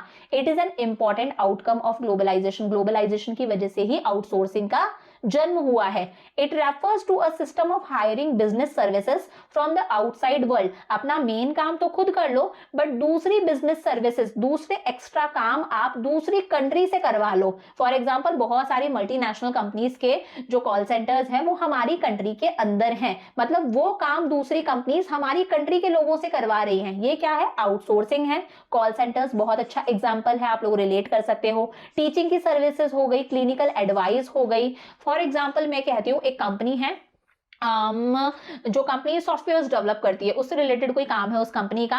अब कंपनी के अंदर टाइम टू टाइम कुछ होता है ना कि एम्प्लॉयज को कुछ नई नॉलेज दे दो, एम्प्लॉयज को कुछ इन्वेस्टमेंट के बारे में बता दो, या फिर एम्प्लॉयज के लिए कुछ सेमिनार्स वगैरह करना। तो ये काम उस कंपनी का मेन काम नहीं है। उस कंपनी का काम क्या है? सॉफ्टवेयर डेवलप करना, बट एम्प्लॉयज के लिए इन्वेस्टमेंट प्लान्स लेकर आना, एम्प्लॉयज को लिए सेमिनार्स वगैरह ऑर्गेनाइज करवाना, ये काम जो कंपनी है वो किसी दूसरी कंट्री के लोगों से करवाती है सपोज, ठीक है। तो ये काम उसने दूसरी कंट्री के लोगों को सौंप दिया, उन्हें वो पे कर देगी। This is outsourcing. इंडिया एक बहुत बड़ा सोर्स है आउटसोर्सिंग का। आज बहुत सारी कंट्रीज ऐसी हैं जिनकी ब्रांचेस हमारे यहाँ पर सेटअप हैं, बहुत सारी कंपनीज के कॉल सेंटर्स हमारे यहाँ पर सेटअप हैं। तो इंडिया एक इमर्जिंग सोर्स बन चुका है बीपीओ का, बिजनेस प्रोसेस आउटसोर्सिंग का, कि वो दूसरी कंट्रीज की कंपनीज वो काम हम लोगों से करवा रही हैं। रीजन क्या है? क्योंकि एक तो हमारे यहाँ पर उन्हें चीप लेबर मिल जाती है, सस्ती लेबर मिल जाती है। क्यों मिल जाती है? क्योंकि इंडिया के अंदर अनएम्प्लॉयमेंट बहुत ज्यादा है। अगर आप जेनपैक्ट में जाओगे तो जेनपैक्ट में 15,000 रुपए में भी वो लोग आपको आराम से हायर कर लेंगे। क्या करना है? आपको कॉल्स उठाने हैं। तो इंडिया के अंदर चीप लेबर अवेलेबल है, और हमारा आईटी सेक्टर बहुत ही तेजी से ग्रो कर रहा है। हमारा आईटी सेक्टर के अंदर एक अच्छा खासा रिवॉल्यूशन आ रहा है। तो इसकी वजह से दूसरी जो कंपनीज हैं, दूसरी कंट्री की कंपनीज हैं, वो हमारे यहाँ पर अपनी इंडस्ट्री, अपनी ब्रांच एस्टैब्लिश करवाती हैं और अपने कुछ काम हम लोगों से करवाती है। This is outsourcing. अब आता है एक बहुत important topic, world trade organisations, WTO। बहुत इंपॉर्टेंट है, ध्यान से समझना। देखो अभी हम लोगों ने देखा था ग्लोबलाइजेशन। ग्लोबलाइजेशन का मतलब क्या है? Integration of various economies of the world, कि आज दुनिया की सारी इकोनॉमीज आपस में मिल रही हैं। हम लोग बहुत सारी कंट्रीज को हमारी बहुत सारी चीजें एक्सपोर्ट भी करते हैं और बहुत सारी कंट्रीज से उनकी बहुत सारी चीजें हम लोग इंपोर्ट भी करते हैं। हम लोग बहुत सारी कंट्रीज को हमारे स्पाइसेस, हमारे ड्राई फ्रूट्स, हमारा कॉटन, हमारा जूट, हमारा इंडिगो, कश्मीर का पश्मीना, ऐसी बहुत सारी चीजें हैं जो हम लोग दूसरी कंट्रीज को एक्सपोर्ट करते हैं। Same at a same time हम लोग दूसरी कंट्रीज से बहुत सारी चीजें हमारी इंपोर्ट भी करते हैं। फॉर एग्जांपल हम लोग दूसरी कंट्रीज से अलग अलग तरह के ऑयल्स इंपोर्ट करते हैं। आज भी इंडिया कहीं ना कहीं टेक्नोलॉजी में थोड़ा पीछे है, तो हम लोग दूसरी कंट्री से टेक्नोलॉजी भी इंपोर्ट करते हैं। तो जो दुनिया के सारे देश हैं वो आपस में इंटीग्रेट हो रहे हैं, मिलकर ट्रेड कर रहे हैं। हर कोई किसी ना किसी कंट्री को कुछ ना कुछ एक्सपोर्ट कर रहा है, कुछ ना कुछ वहां से इंपोर्ट भी करता है। This is globalization. अब ये जो ट्रेड है, ये जो एक्सपोर्ट इंपोर्ट है, ये जो व्यापार है, ये ट्रेड एकदम स्मूथली चले, और इस ट्रेड को स्मूथली चलाने के लिए कुछ रूल्स बनाने की जरूरत है, कुछ रेगुलेशंस बनाने की जरूरत है, और एक ऑर्गेनाइजेशन की जरूरत है जो इन सारे रूल्स को बनाए, सारे रेगुलेशंस को बनाए, और ये मेक श्योर करके रखे कि जो वर्ल्ड वाला ट्रेड है ना, ये ट्रेड एकदम स्मूथली हो, इसमें किसी तरह की कोई प्रॉब्लम ना हो। और इसीलिए जन्म होता है वर्ल्ड ट्रेड ऑर्गेनाइजेशन का। नाम से ही समझ में आ रहा है, दुनिया के ट्रेड ऑर्गेनाइजेशन का। जितनी भी कंट्रीज आपस में ट्रेड कर रही हैं उनके लिए जो ऑर्गेनाइजेशन डेवलप हुआ, उस ऑर्गेनाइजेशन को बोलते हैं WTO, वर्ल्ड ट्रेड ऑर्गेनाइजेशन। कब आया? commenced its operation on January 1st 1995। कब जन्म हुआ? January 1st 1995 को। कौन से एग्रीमेंट के अंडर? Under Marrakesh agreement. याद रखना है, कौन से एग्रीमेंट के अंदर? मराकेश एग्रीमेंट के अंडर। इस एग्रीमेंट को कितनी कंट्रीज ने साइन करा था? 12 कंट्रीज ने, 12 कंट्रीज ने साइन करा था। अब देखो ये तो आया 1 जनवरी 1995 को। क्या इससे पहले ट्रेड नहीं होता था? इससे पहले भी तो ट्रेड होता था ना। तो इससे पहले इन सब चीजों को कौन रेगुलेट करता था? इससे पहले इन सब चीजों का काम था general agreement on tariffs and trade का। किसका काम था? General agreement on tariffs and trade, जिसे शॉर्ट में बोलते हैं GATT। वर्ल्ड ट्रेड ऑर्गेनाइजेशन से पहले यही इंटरनेशनल ट्रेड को मैनेज करना, इसके लिए रूल्स रेगुलेशंस बनाने का काम किसका था? General agreement on tariffs and trade का, शॉर्ट में बोलते हैं GATT। ये जो GATT है ये कब स्टैब्लिश हुआ था? ये स्टैब्लिश हुआ था 1948 के अंदर, हमारा आजादी के 1 साल बाद में। और तब इसकी कितनी कंट्रीज मेंबर थी? तब 23 कंट्रीज इसकी मेंबर्स थी, याद रहेगा। अब क्या है? वर्ल्ड ट्रेड ऑर्गेनाइजेशन है, इंटरनेशनल इंस्टीट्यूशन है, जिसका काम क्या है? ग्लोबल ट्रेड से रिलेटेड रूल्स और रेगुलेशंस बनाना, ये मेक श्योर करके रखना कि जो ट्रेड है वो एकदम स्मूथली हो, बिना किसी प्रॉब्लम के। आज 164 कंट्रीज इसकी मेंबर हैं। तो याद रहेगा कि वर्ल्ड ट्रेड ऑर्गेनाइजेशन का जन्म कब हुआ? जनवरी 1 1995 को। इंटरनेशनल ऑर्गेनाइजेशन है जिसका काम है ग्लोबल ट्रेड के लिए रूल्स रेगुलेशंस बनाना, ताकि ग्लोबल ट्रेड एकदम स्मूथली हो, अच्छे से काम करे। आज कितनी कंट्रीज इसकी मेंबर हैं? 164 कंट्रीज इसकी मेंबर्स हैं। किसकी जगह आया था? General agreement on tariffs and trade की जगह पर आया था, जिसका कमेंसमेंट हुआ था 1948 के अंदर। तब कितनी कंट्रीज इसकी मेंबर थी? 23 कंट्रीज इसकी मेंबर थी। अब इस वर्ल्ड ट्रेड ऑर्गेनाइजेशन के क्या क्या ऑब्जेक्टिव्स हैं, क्या इसका मकसद है? To promote free trade by eliminating tariffs and non tariff barriers. Free trade होना चाहिए, ट्रेड के अंदर, एक्सपोर्ट इंपोर्ट के अंदर किसी तरह के कोई रिस्ट्रिक्शंस नहीं होने चाहिए। टैरिफ्स को हटा दो, जो इंपोर्ट्स पर अननेसेसरी टैक्सेस लगे हुए हैं, इंपोर्ट्स पर जो अननेसेसरी टैक्सेस हैं उन सारे टैक्सेस को हटा दो। जो ट्रेड होना चाहिए वो एकदम फ्री होना चाहिए। और जितने भी नॉन टैरिफ बैरियर्स हैं, यानी कि इंपोर्ट पर जो कोटास फिक्स हैं कि आप इतना ही इंपोर्ट कर सकते हो, उन सारे कोटास को भी हटा दो। ये इसका मकसद है कि सारे इंपोर्ट पर टैक्सेस को हटा दो, इंपोर्ट पे लगने वाले सारे के सारे कोटास को हटा दो। टू प्रमोट कंपटीशन, कंपटीशन को बढ़ावा मिले, हेल्दी कंपटीशन हो, सारी कंट्रीज आपस में कॉम्पीट करें, जिसका प्रोडक्ट अच्छा होगा वो मार्केट में सर्वाइव करेगा, जिसका प्रोडक्ट अच्छा नहीं होगा वो मार्केट में सर्वाइव नहीं करेगा। और जब कंपटीशन होता है ना, तो हर कोई अपनी एफिशिएंसी, अपने प्रोडक्ट को बेस्ट बनाने के बारे में सोचता है, तो लोगों को इसका बेनिफिट मिलेगा। Free access to global market, हमें पूरा मार्केट आज मिल जाए, ये इसका मकसद है कि हम एक क्लिक करके किसी भी कंट्री को कुछ भी सेल कर सकते हैं, कहीं से भी कुछ भी परचेज कर सकते हैं, तो हमें पूरा ग्लोबल मार्केट मिले, हम लोग हमारे डोमेस्टिक मार्केट तक ही सीमित ना रहें।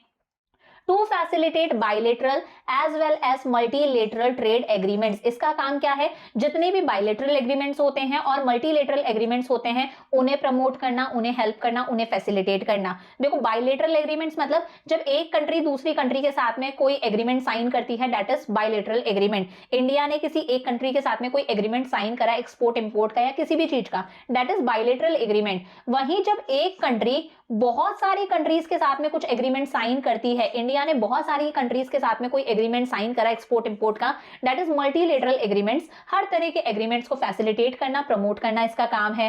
To ensure optimum utilization of world's resources, ये मेक श्योर करके रखना कि पूरे वर्ल्ड के जो रिसोर्सेज हैं उनका ऑप्टिमम यूटिलाइजेशन हो, उनका प्रॉपर यूटिलाइजेशन हो, सोच समझ के यूटिलाइजेशन हो, रिसोर्सेज का किसी भी तरह का वेस्टेज नहीं होना चाहिए। ये इसका क्या है, ऑब्जेक्टिव है, मकसद है। अब देखो impact of WTO on Indian economy, कि ये जो वर्ल्ड ट्रेड ऑर्गेनाइजेशन है इसका इंडिया की इकोनॉमी पर क्या इंपैक्ट पड़ेगा। तो ये वर्ल्ड ट्रेड ऑर्गेनाइजेशन कब सेटअप हुआ, ये 1995 के अंदर। तो इसका हमारी इंडिया की इकोनॉमी पर क्या तो इंपैक्ट पड़ रहा है और फ्यूचर में इसका हमारी कंट्री पर क्या इंपैक्ट पड़ेगा, इससे हमें क्या क्या बेनिफिट्स होंगे।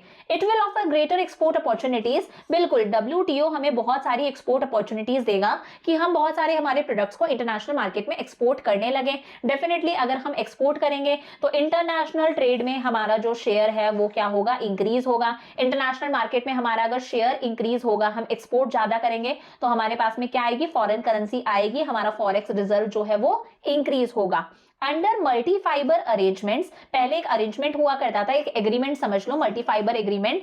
Are textile and readymade garment trade वो सब्जेक्ट टू कोटा रिस्ट्रिक्शंस। अगर हम टेक्सटाइल्स का एक्सपोर्ट इंपोर्ट करते थे, रेडीमेड गारमेंट्स का जो एक्सपोर्ट इंपोर्ट करते थे इस अरेंजमेंट के अंडर, उस पर बहुत ज्यादा कोटा रिस्ट्रिक्शंस थे कि हम इतना ही टेक्सटाइल एक्सपोर्ट कर सकते हैं, इतना ही हम इंपोर्ट कर सकते हैं। बट WTO के हिसाब से आज सारे के सारे रिस्ट्रिक्शंस हट चुके हैं। किसी तरह के कोई क्वांटिटेटिव रिस्ट्रिक्शंस नहीं है, कोई कोटास फिक्स नहीं है, हम लोग कितना भी एक्सपोर्ट कर सकते हैं, इंपोर्ट कर सकते हैं। Our textile exports to America and European countries has increase significantly, और इसी की वजह से ये जो रिस्ट्रिक्शंस हट गए, इसी की वजह से हम लोग अमेरिका और यूरोपियन कंट्रीज को जो हमारे टेक्सटाइल्स एक्सपोर्ट कर रहे हैं वो धीरे धीरे बहुत ज्यादा इंक्रीज होते जा रहे हैं। उसके अंदर एक सिग्निफिकेंट इंक्रीज हमें देखने को मिला है।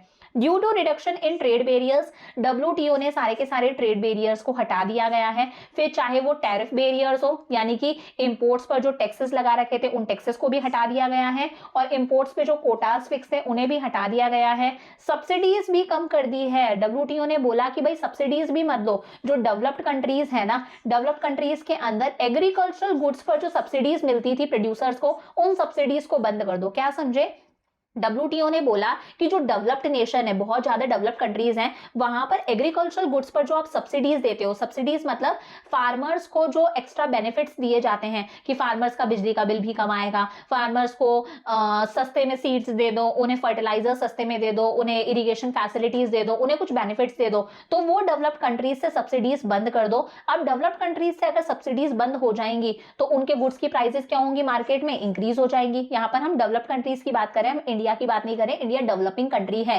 तो WTO ने बोला कि भाई जो डेवलप्ड कंट्रीज है उनके अंदर एग्रीकल्चर सेक्टर के अंदर जो सब्सिडी है उस सब्सिडी को हटा दो। सब्सिडी हट जाएगी तो ऑब्वियसली बात है जो कॉस्ट ऑफ प्रोडक्शन है, चीजों को बनाने की जो कॉस्ट है वो कॉस्ट ऑफ प्रोडक्शन ज्यादा आएगी, मतलब वो चीजें क्या हो जाएंगी, महंगी हो जाएंगी, उन चीजों की प्राइसेस बढ़ जाएंगी। और ये चीज इंडिया के लिए अच्छी साबित होगी क्योंकि इंडिया के अंदर तो आज भी फार्मर्स को सब्सिडीज मिलती हैं, फार्मर्स को बेनिफिट्स मिलते हैं, फार्मर्स सस्ते में सीड्स खरीद सकते हैं, फर्टिलाइजर्स खरीद सकते हैं, उनको अच्छी खासी सरकार बेनिफिट्स देती है, एक्स्ट्रा एडवांटेजेस देती हैं। तो इसकी वजह से हम लोग जो हमारे एग्रीकल्चर प्रोडक्ट्स हैं उन्हें एक अच्छी प्राइस पर मार्केट में बेच सकते हैं, क्योंकि दूसरे देश अगर उन चीजों को महंगा में बेचेंगे और अगर हम थोड़ा सस्ते में बेच रहे हैं तो इसकी वजह से हमारे एक्सपोर्ट्स क्या होंगे, इंक्रीज होंगे। तो ये WTO का इंपैक्ट आएगा हमारी इंडिया की इकोनॉमी पर। तो ये कंप्लीट हो गया हमारा पूरा का पूरा लिबरलाइजेशन भी, प्राइवेटाइजेशन भी, ग्लोबलाइजेशन भी। अब फटाफट से इसका एक अप्रेजल देख लेते हैं कि इसका क्या तो गुड इफेक्ट रहा हमारी पूरी इकोनॉमी पर और क्या इसका बैड इफेक्ट था। देखो गुड इफेक्ट की अगर हम बात करें तो आज हमारी इकोनॉमी एक वाइब्रेंट इकोनॉमी हो चुकी है। ब्रिटिश रूल के टाइम पर इंडिया की इकोनॉमी कैसी थी? एक स्टैग्नेंट इकोनॉमी थी, एक रुकी हुई इकोनॉमी थी जिसमें ग्रोथ का कोई साइन देखने को नहीं मिल रहा था। बट इसकी वजह से जो जीडीपी में हमारी जीडीपी की ग्रोथ रेट 5.6 थी वो इंक्रीज होके 8.2% हो गई 2007-12 के डेटा के अकॉर्डिंग। तो हमारी इकोनॉमी कैसी हो गई है? वाइब्रेंट इकोनॉमी हो गई है। हमने एक शेक फील करा है। आज हमारी इकोनॉमी एक रुकी हुई इकोनॉमी नहीं है। Second is stimulant to industrial production. हमारे इंडस्ट्रियल प्रोडक्शन को एक बड़ा पुश, एक बिग पुश मिला है। IT industry in India has achieved global recognition. बहुत सही बात है, जो हमारी आईटी इंडस्ट्री है वो पूरे वर्ल्ड के अंदर फेमस है, उसे एक ग्लोबल पहचान मिली है। तो हमारा इंडस्ट्रियल सेक्टर ग्रो करने लगा है, ये इसका गुड इफेक्ट है। Check on fiscal deficit. पहले फिस्कल डेफिसिट का मतलब है, देखो एक होता है गवर्नमेंट का रेवेन्यू और एक होता है गवर्नमेंट का एक्सपेंडिचर। जब गवर्नमेंट का रेवेन्यू तो कम हो, इनकम तो कम हो, बट गवर्नमेंट का एक्सपेंडिचर ज्यादा है, समझ रहे हो? सरकार की इनकम तो 100 है बट सरकार का खर्चा 150 है। इस सिचुएशन को बोला जाता है फिस्कल डेफिसिट। इस फिस्कल डेफिसिट पर भी हम लोगों ने कंट्रोल हासिल कर लिया है एलपीजी पॉलिसीज के बाद में। रीजन क्या है? पहले पब्लिक सेक्टर का रोल हुआ करता था, पब्लिक सेक्टर हमारा लॉसेस में जा रहा था, लॉसेस में जा रहा था मतलब सरकार का खर्चा ज्यादा था, इनकम कम थी। इस फिस्कल डेफिसिट पर हम लोगों ने कंट्रोल हासिल करा है। Increase in foreign exchange reserves. 1990 में हमारे फॉरेन एक्सचेंज के रिजर्व्स एकदम गिर गए थे, तभी तो हम लोगों ने वर्ल्ड बैंक को अप्रोच करा था, आईएमएफ को अप्रोच करा था कि भाई हमें लोन दो। तो हमारे फॉरेन करेंसी के जो रिजर्व्स हैं वो इंक्रीज हो गए हैं। ये रिजर्व्स हमारे $6 बिलियन थे 1991 के अंदर। 2018-19 के डाटा के अकॉर्डिंग ये रिजर्व्स हमारे हो गए हैं $413 बिलियन। कितने हो गए हैं? $413 बिलियन। और पहले कितने थे? $6 बिलियन। मतलब इंक्रीज देखो कितना ज्यादा इंक्रीज हमें देखने को मिला है। कहीं ना कहीं इन्फ्लेशन पर हम लोगों ने कंट्रोल हासिल कर लिया है। इन्फ्लेशन का मतलब जब चीजों की प्राइसेस बहुत ज्यादा इंक्रीज होती है उसे इन्फ्लेशन बोला जाता है। महंगाई पर हम लोगों ने कंट्रोल हासिल करा है।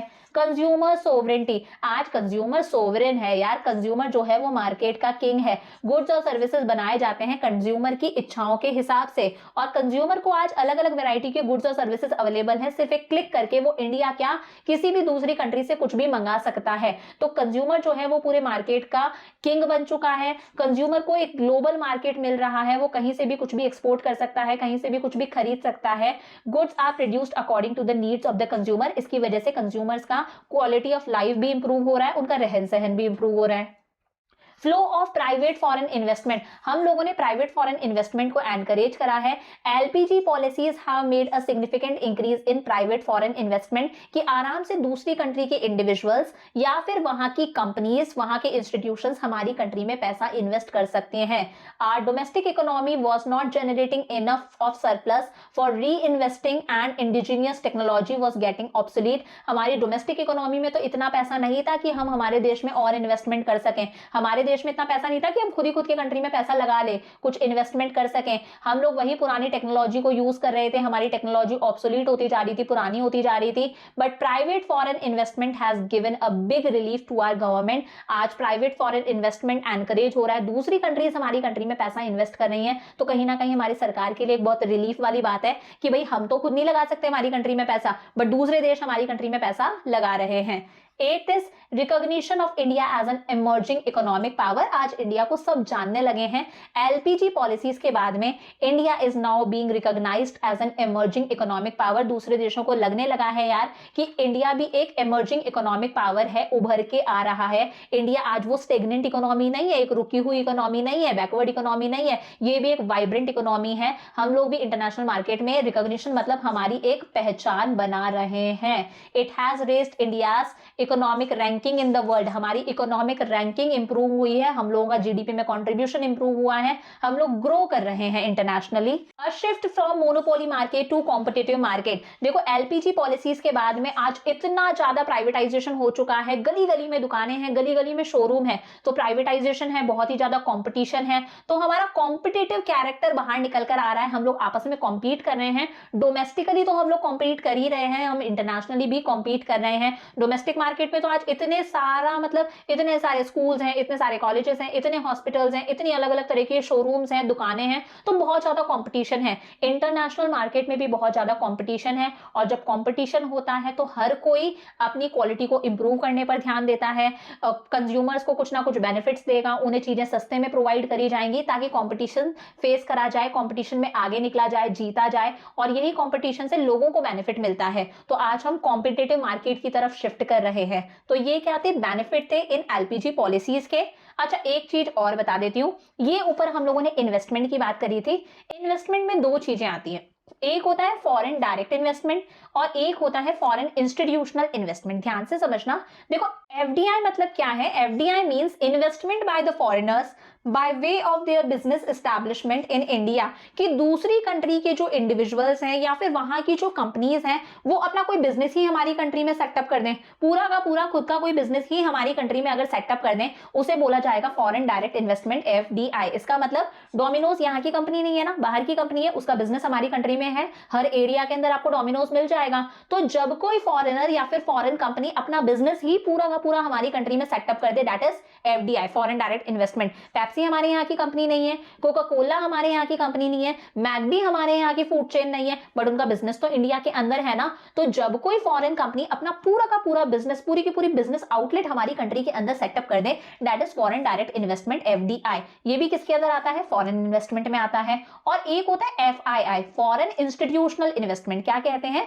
Foreign institutional investment, investment in Indian companies by way of purchasing their equity और शेयर्स बाय फॉरेन बैंकिंग और नॉन बैंकिंग फाइनेंशियल इंस्टीट्यूशंस। जब कोई दूसरी कंट्री के इंस्टीट्यूशंस, वहां के इंडिविजुअल्स हमारी कंट्री की किसी कंपनी के शेयर्स खरीद लें, बॉन्ड्स खरीद लें, डिबेंचर्स खरीद लें, हमारी कंट्री के सपोज मैं कहती हूँ 40% शेयर्स खरीद लिए, 30% शेयर्स खरीद लिए, 60% शेयर्स खरीद लिए, तो जब कोई दूसरी कंट्री के कोई banking institutions, non banking institutions या फिर इंडिविजुअल्स, कोई भी इंस्टीट्यूशंस या दूसरी कंपनी हमारी कंपनी के शेयर्स खरीदे, इक्विटी शेयर्स खरीद ले हमारी, या फिर हमारे डिबेंचर्स और बॉन्ड्स खरीद लें, इसे बोला जाता है फॉरेन इंस्टीट्यूशनल इन्वेस्टमेंट। तो यहां पर तो क्या है, उनकी पूरी की पूरी ओनरशिप आ रही है। क्या आ रही है? पूरी की पूरी ओनरशिप आ रही है, क्योंकि उन्होंने पूरा बिजनेस अपना सेटअप करा है। बट यहां पर उनकी पूरी की पूरी ओनरशिप नहीं है, वो सिर्फ एक शेयर ले रहे हैं, कुछ डिबेंचर्स ले रहे हैं, कुछ बॉन्ड्स ले रहे हैं, कुछ शेयर्स ले रहे हैं। तो ये था हमारा प्राइवेट फॉरेन इन्वेस्टमेंट।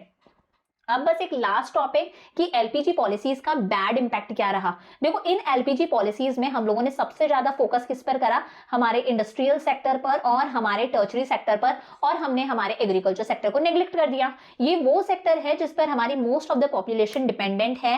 भारत एक कृषि प्रधान देश है, most of our population is dependent on agriculture, और इसी एग्रीकल्चर सेक्टर को हम लोगों ने हमारी एलपीजी पॉलिसीज में इग्नोर करा। हम लोगों ने मेन ध्यान किस पर दिया? इंडस्ट्रियल सेक्टर पर, यानी कि सेकेंडरी सेक्टर पर, और टर्शरी सेक्टर पर, यानी कि हमारे सर्विस सेक्टर पर। हम लोगों ने हमारे एग्रीकल्चर सेक्टर को नेग्लेक्ट करा। एग्रीकल्चर सेक्टर में हम लोगों ने किसी तरह की इन्वेस्टमेंट करने पर ध्यान नहीं दिया कि रोड्स बनाई जाए, कुछ रिसर्च वर्क हो, कुछ मार्केट से लिंक करा जाए फार्मर्स को, प्रॉपर इरिगेशन प्रोजेक्ट्स बनाया जाए। इस तरह की इन्वेस्टमेंट्स कहीं ना कहीं हमारी गिर गई। विड्रॉवल ऑफ सब्सिडी, पहले हम लोग हमारे जो गरीब किसान हैं, जो स्मॉल फार्मर्स हैं, उन्हें सब्सिडी देते थे, बीज खरीदने के लिए सब्सिडी देते थे। सब्सिडी मतलब मोनेटरी हेल्प, पैसे की मदद, इनपुट्स खरीदने के लिए, बीज खरीदने के लिए, खाद खरीदने के लिए, फर्टिलाइजर्स खरीदने के लिए, इंसेक्टिसाइड्स, पेस्टिसाइड्स खरीदने के लिए। अब हम लोगों ने उनसे सब्सिडी भी वापस ले ली कि हम आपको सब्सिडी नहीं देंगे, हम आपको मॉनेटरी हेल्प नहीं देंगे।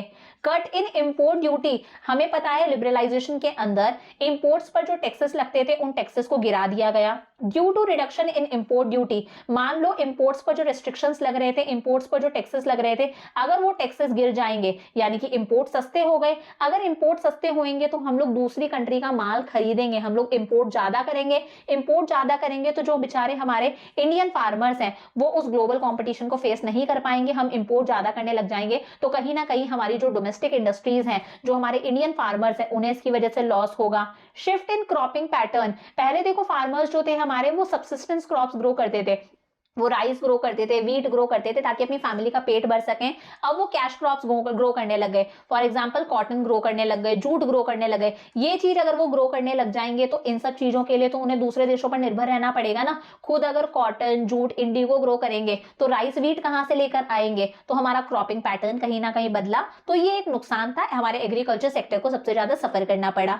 Second is slow down of industrial growth, removal of quantitative and qualitative barriers. Imports पर सारे के सारे रिस्ट्रिक्शंस हटा दिए गए कि अब हम लोग इंपोर्ट पर टैक्सेस भी ज्यादा नहीं लगाएंगे, इंपोर्ट पर सारे के सारे कोटास भी हट गए। तो अब हम लोग क्या करने लगे? इंपोर्ट करने लगे। अगर हम इंपोर्ट करने लगे तो हमारी जो डोमेस्टिक इंडस्ट्रीज थी वो उस कंपटीशन को कहीं ना कहीं फेस नहीं कर पाई और हमारी डोमेस्टिक इंडस्ट्रीज स्लो डाउन होने लगी और हमारे लोगों का डिमांड का पैटर्न भी बदल गया। आज हम वेस्टर्न गुड्स की डिमांड करते हैं, हम हमारे डोमेस्टिक गुड्स की डिमांड नहीं करते। तो कहीं ना कहीं हमारी जो डोमेस्टिक गुड्स की डिमांड थी उसे रिप्लेस कर दिया हमारे इंपोर्टेड गुड्स ने।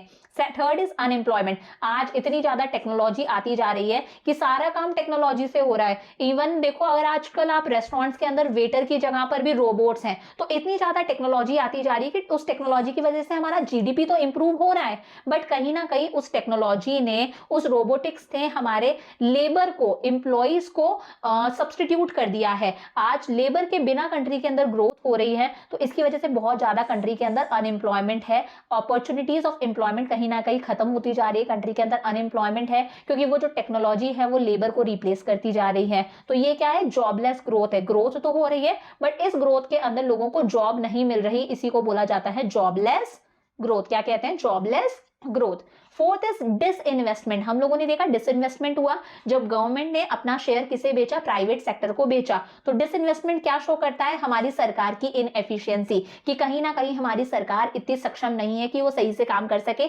इसीलिए गवर्नमेंट एंटरप्राइजेस को किनको बेच दो? प्राइवेट एंटरप्रेन्योर्स, प्राइवेट इंडिविजुअल्स को बेच दो। फिर भी सरकार ने डिसइन्वेस्टमेंट से जो पैसा आता है, अगर पब्लिक यानी कि सरकार अपनी ऑर्गेनाइजेशन, अपना एंटरप्राइज अगर प्राइवेट सेक्टर को बेचेगी तो बदले में उसे पैसा तो मिलेगा।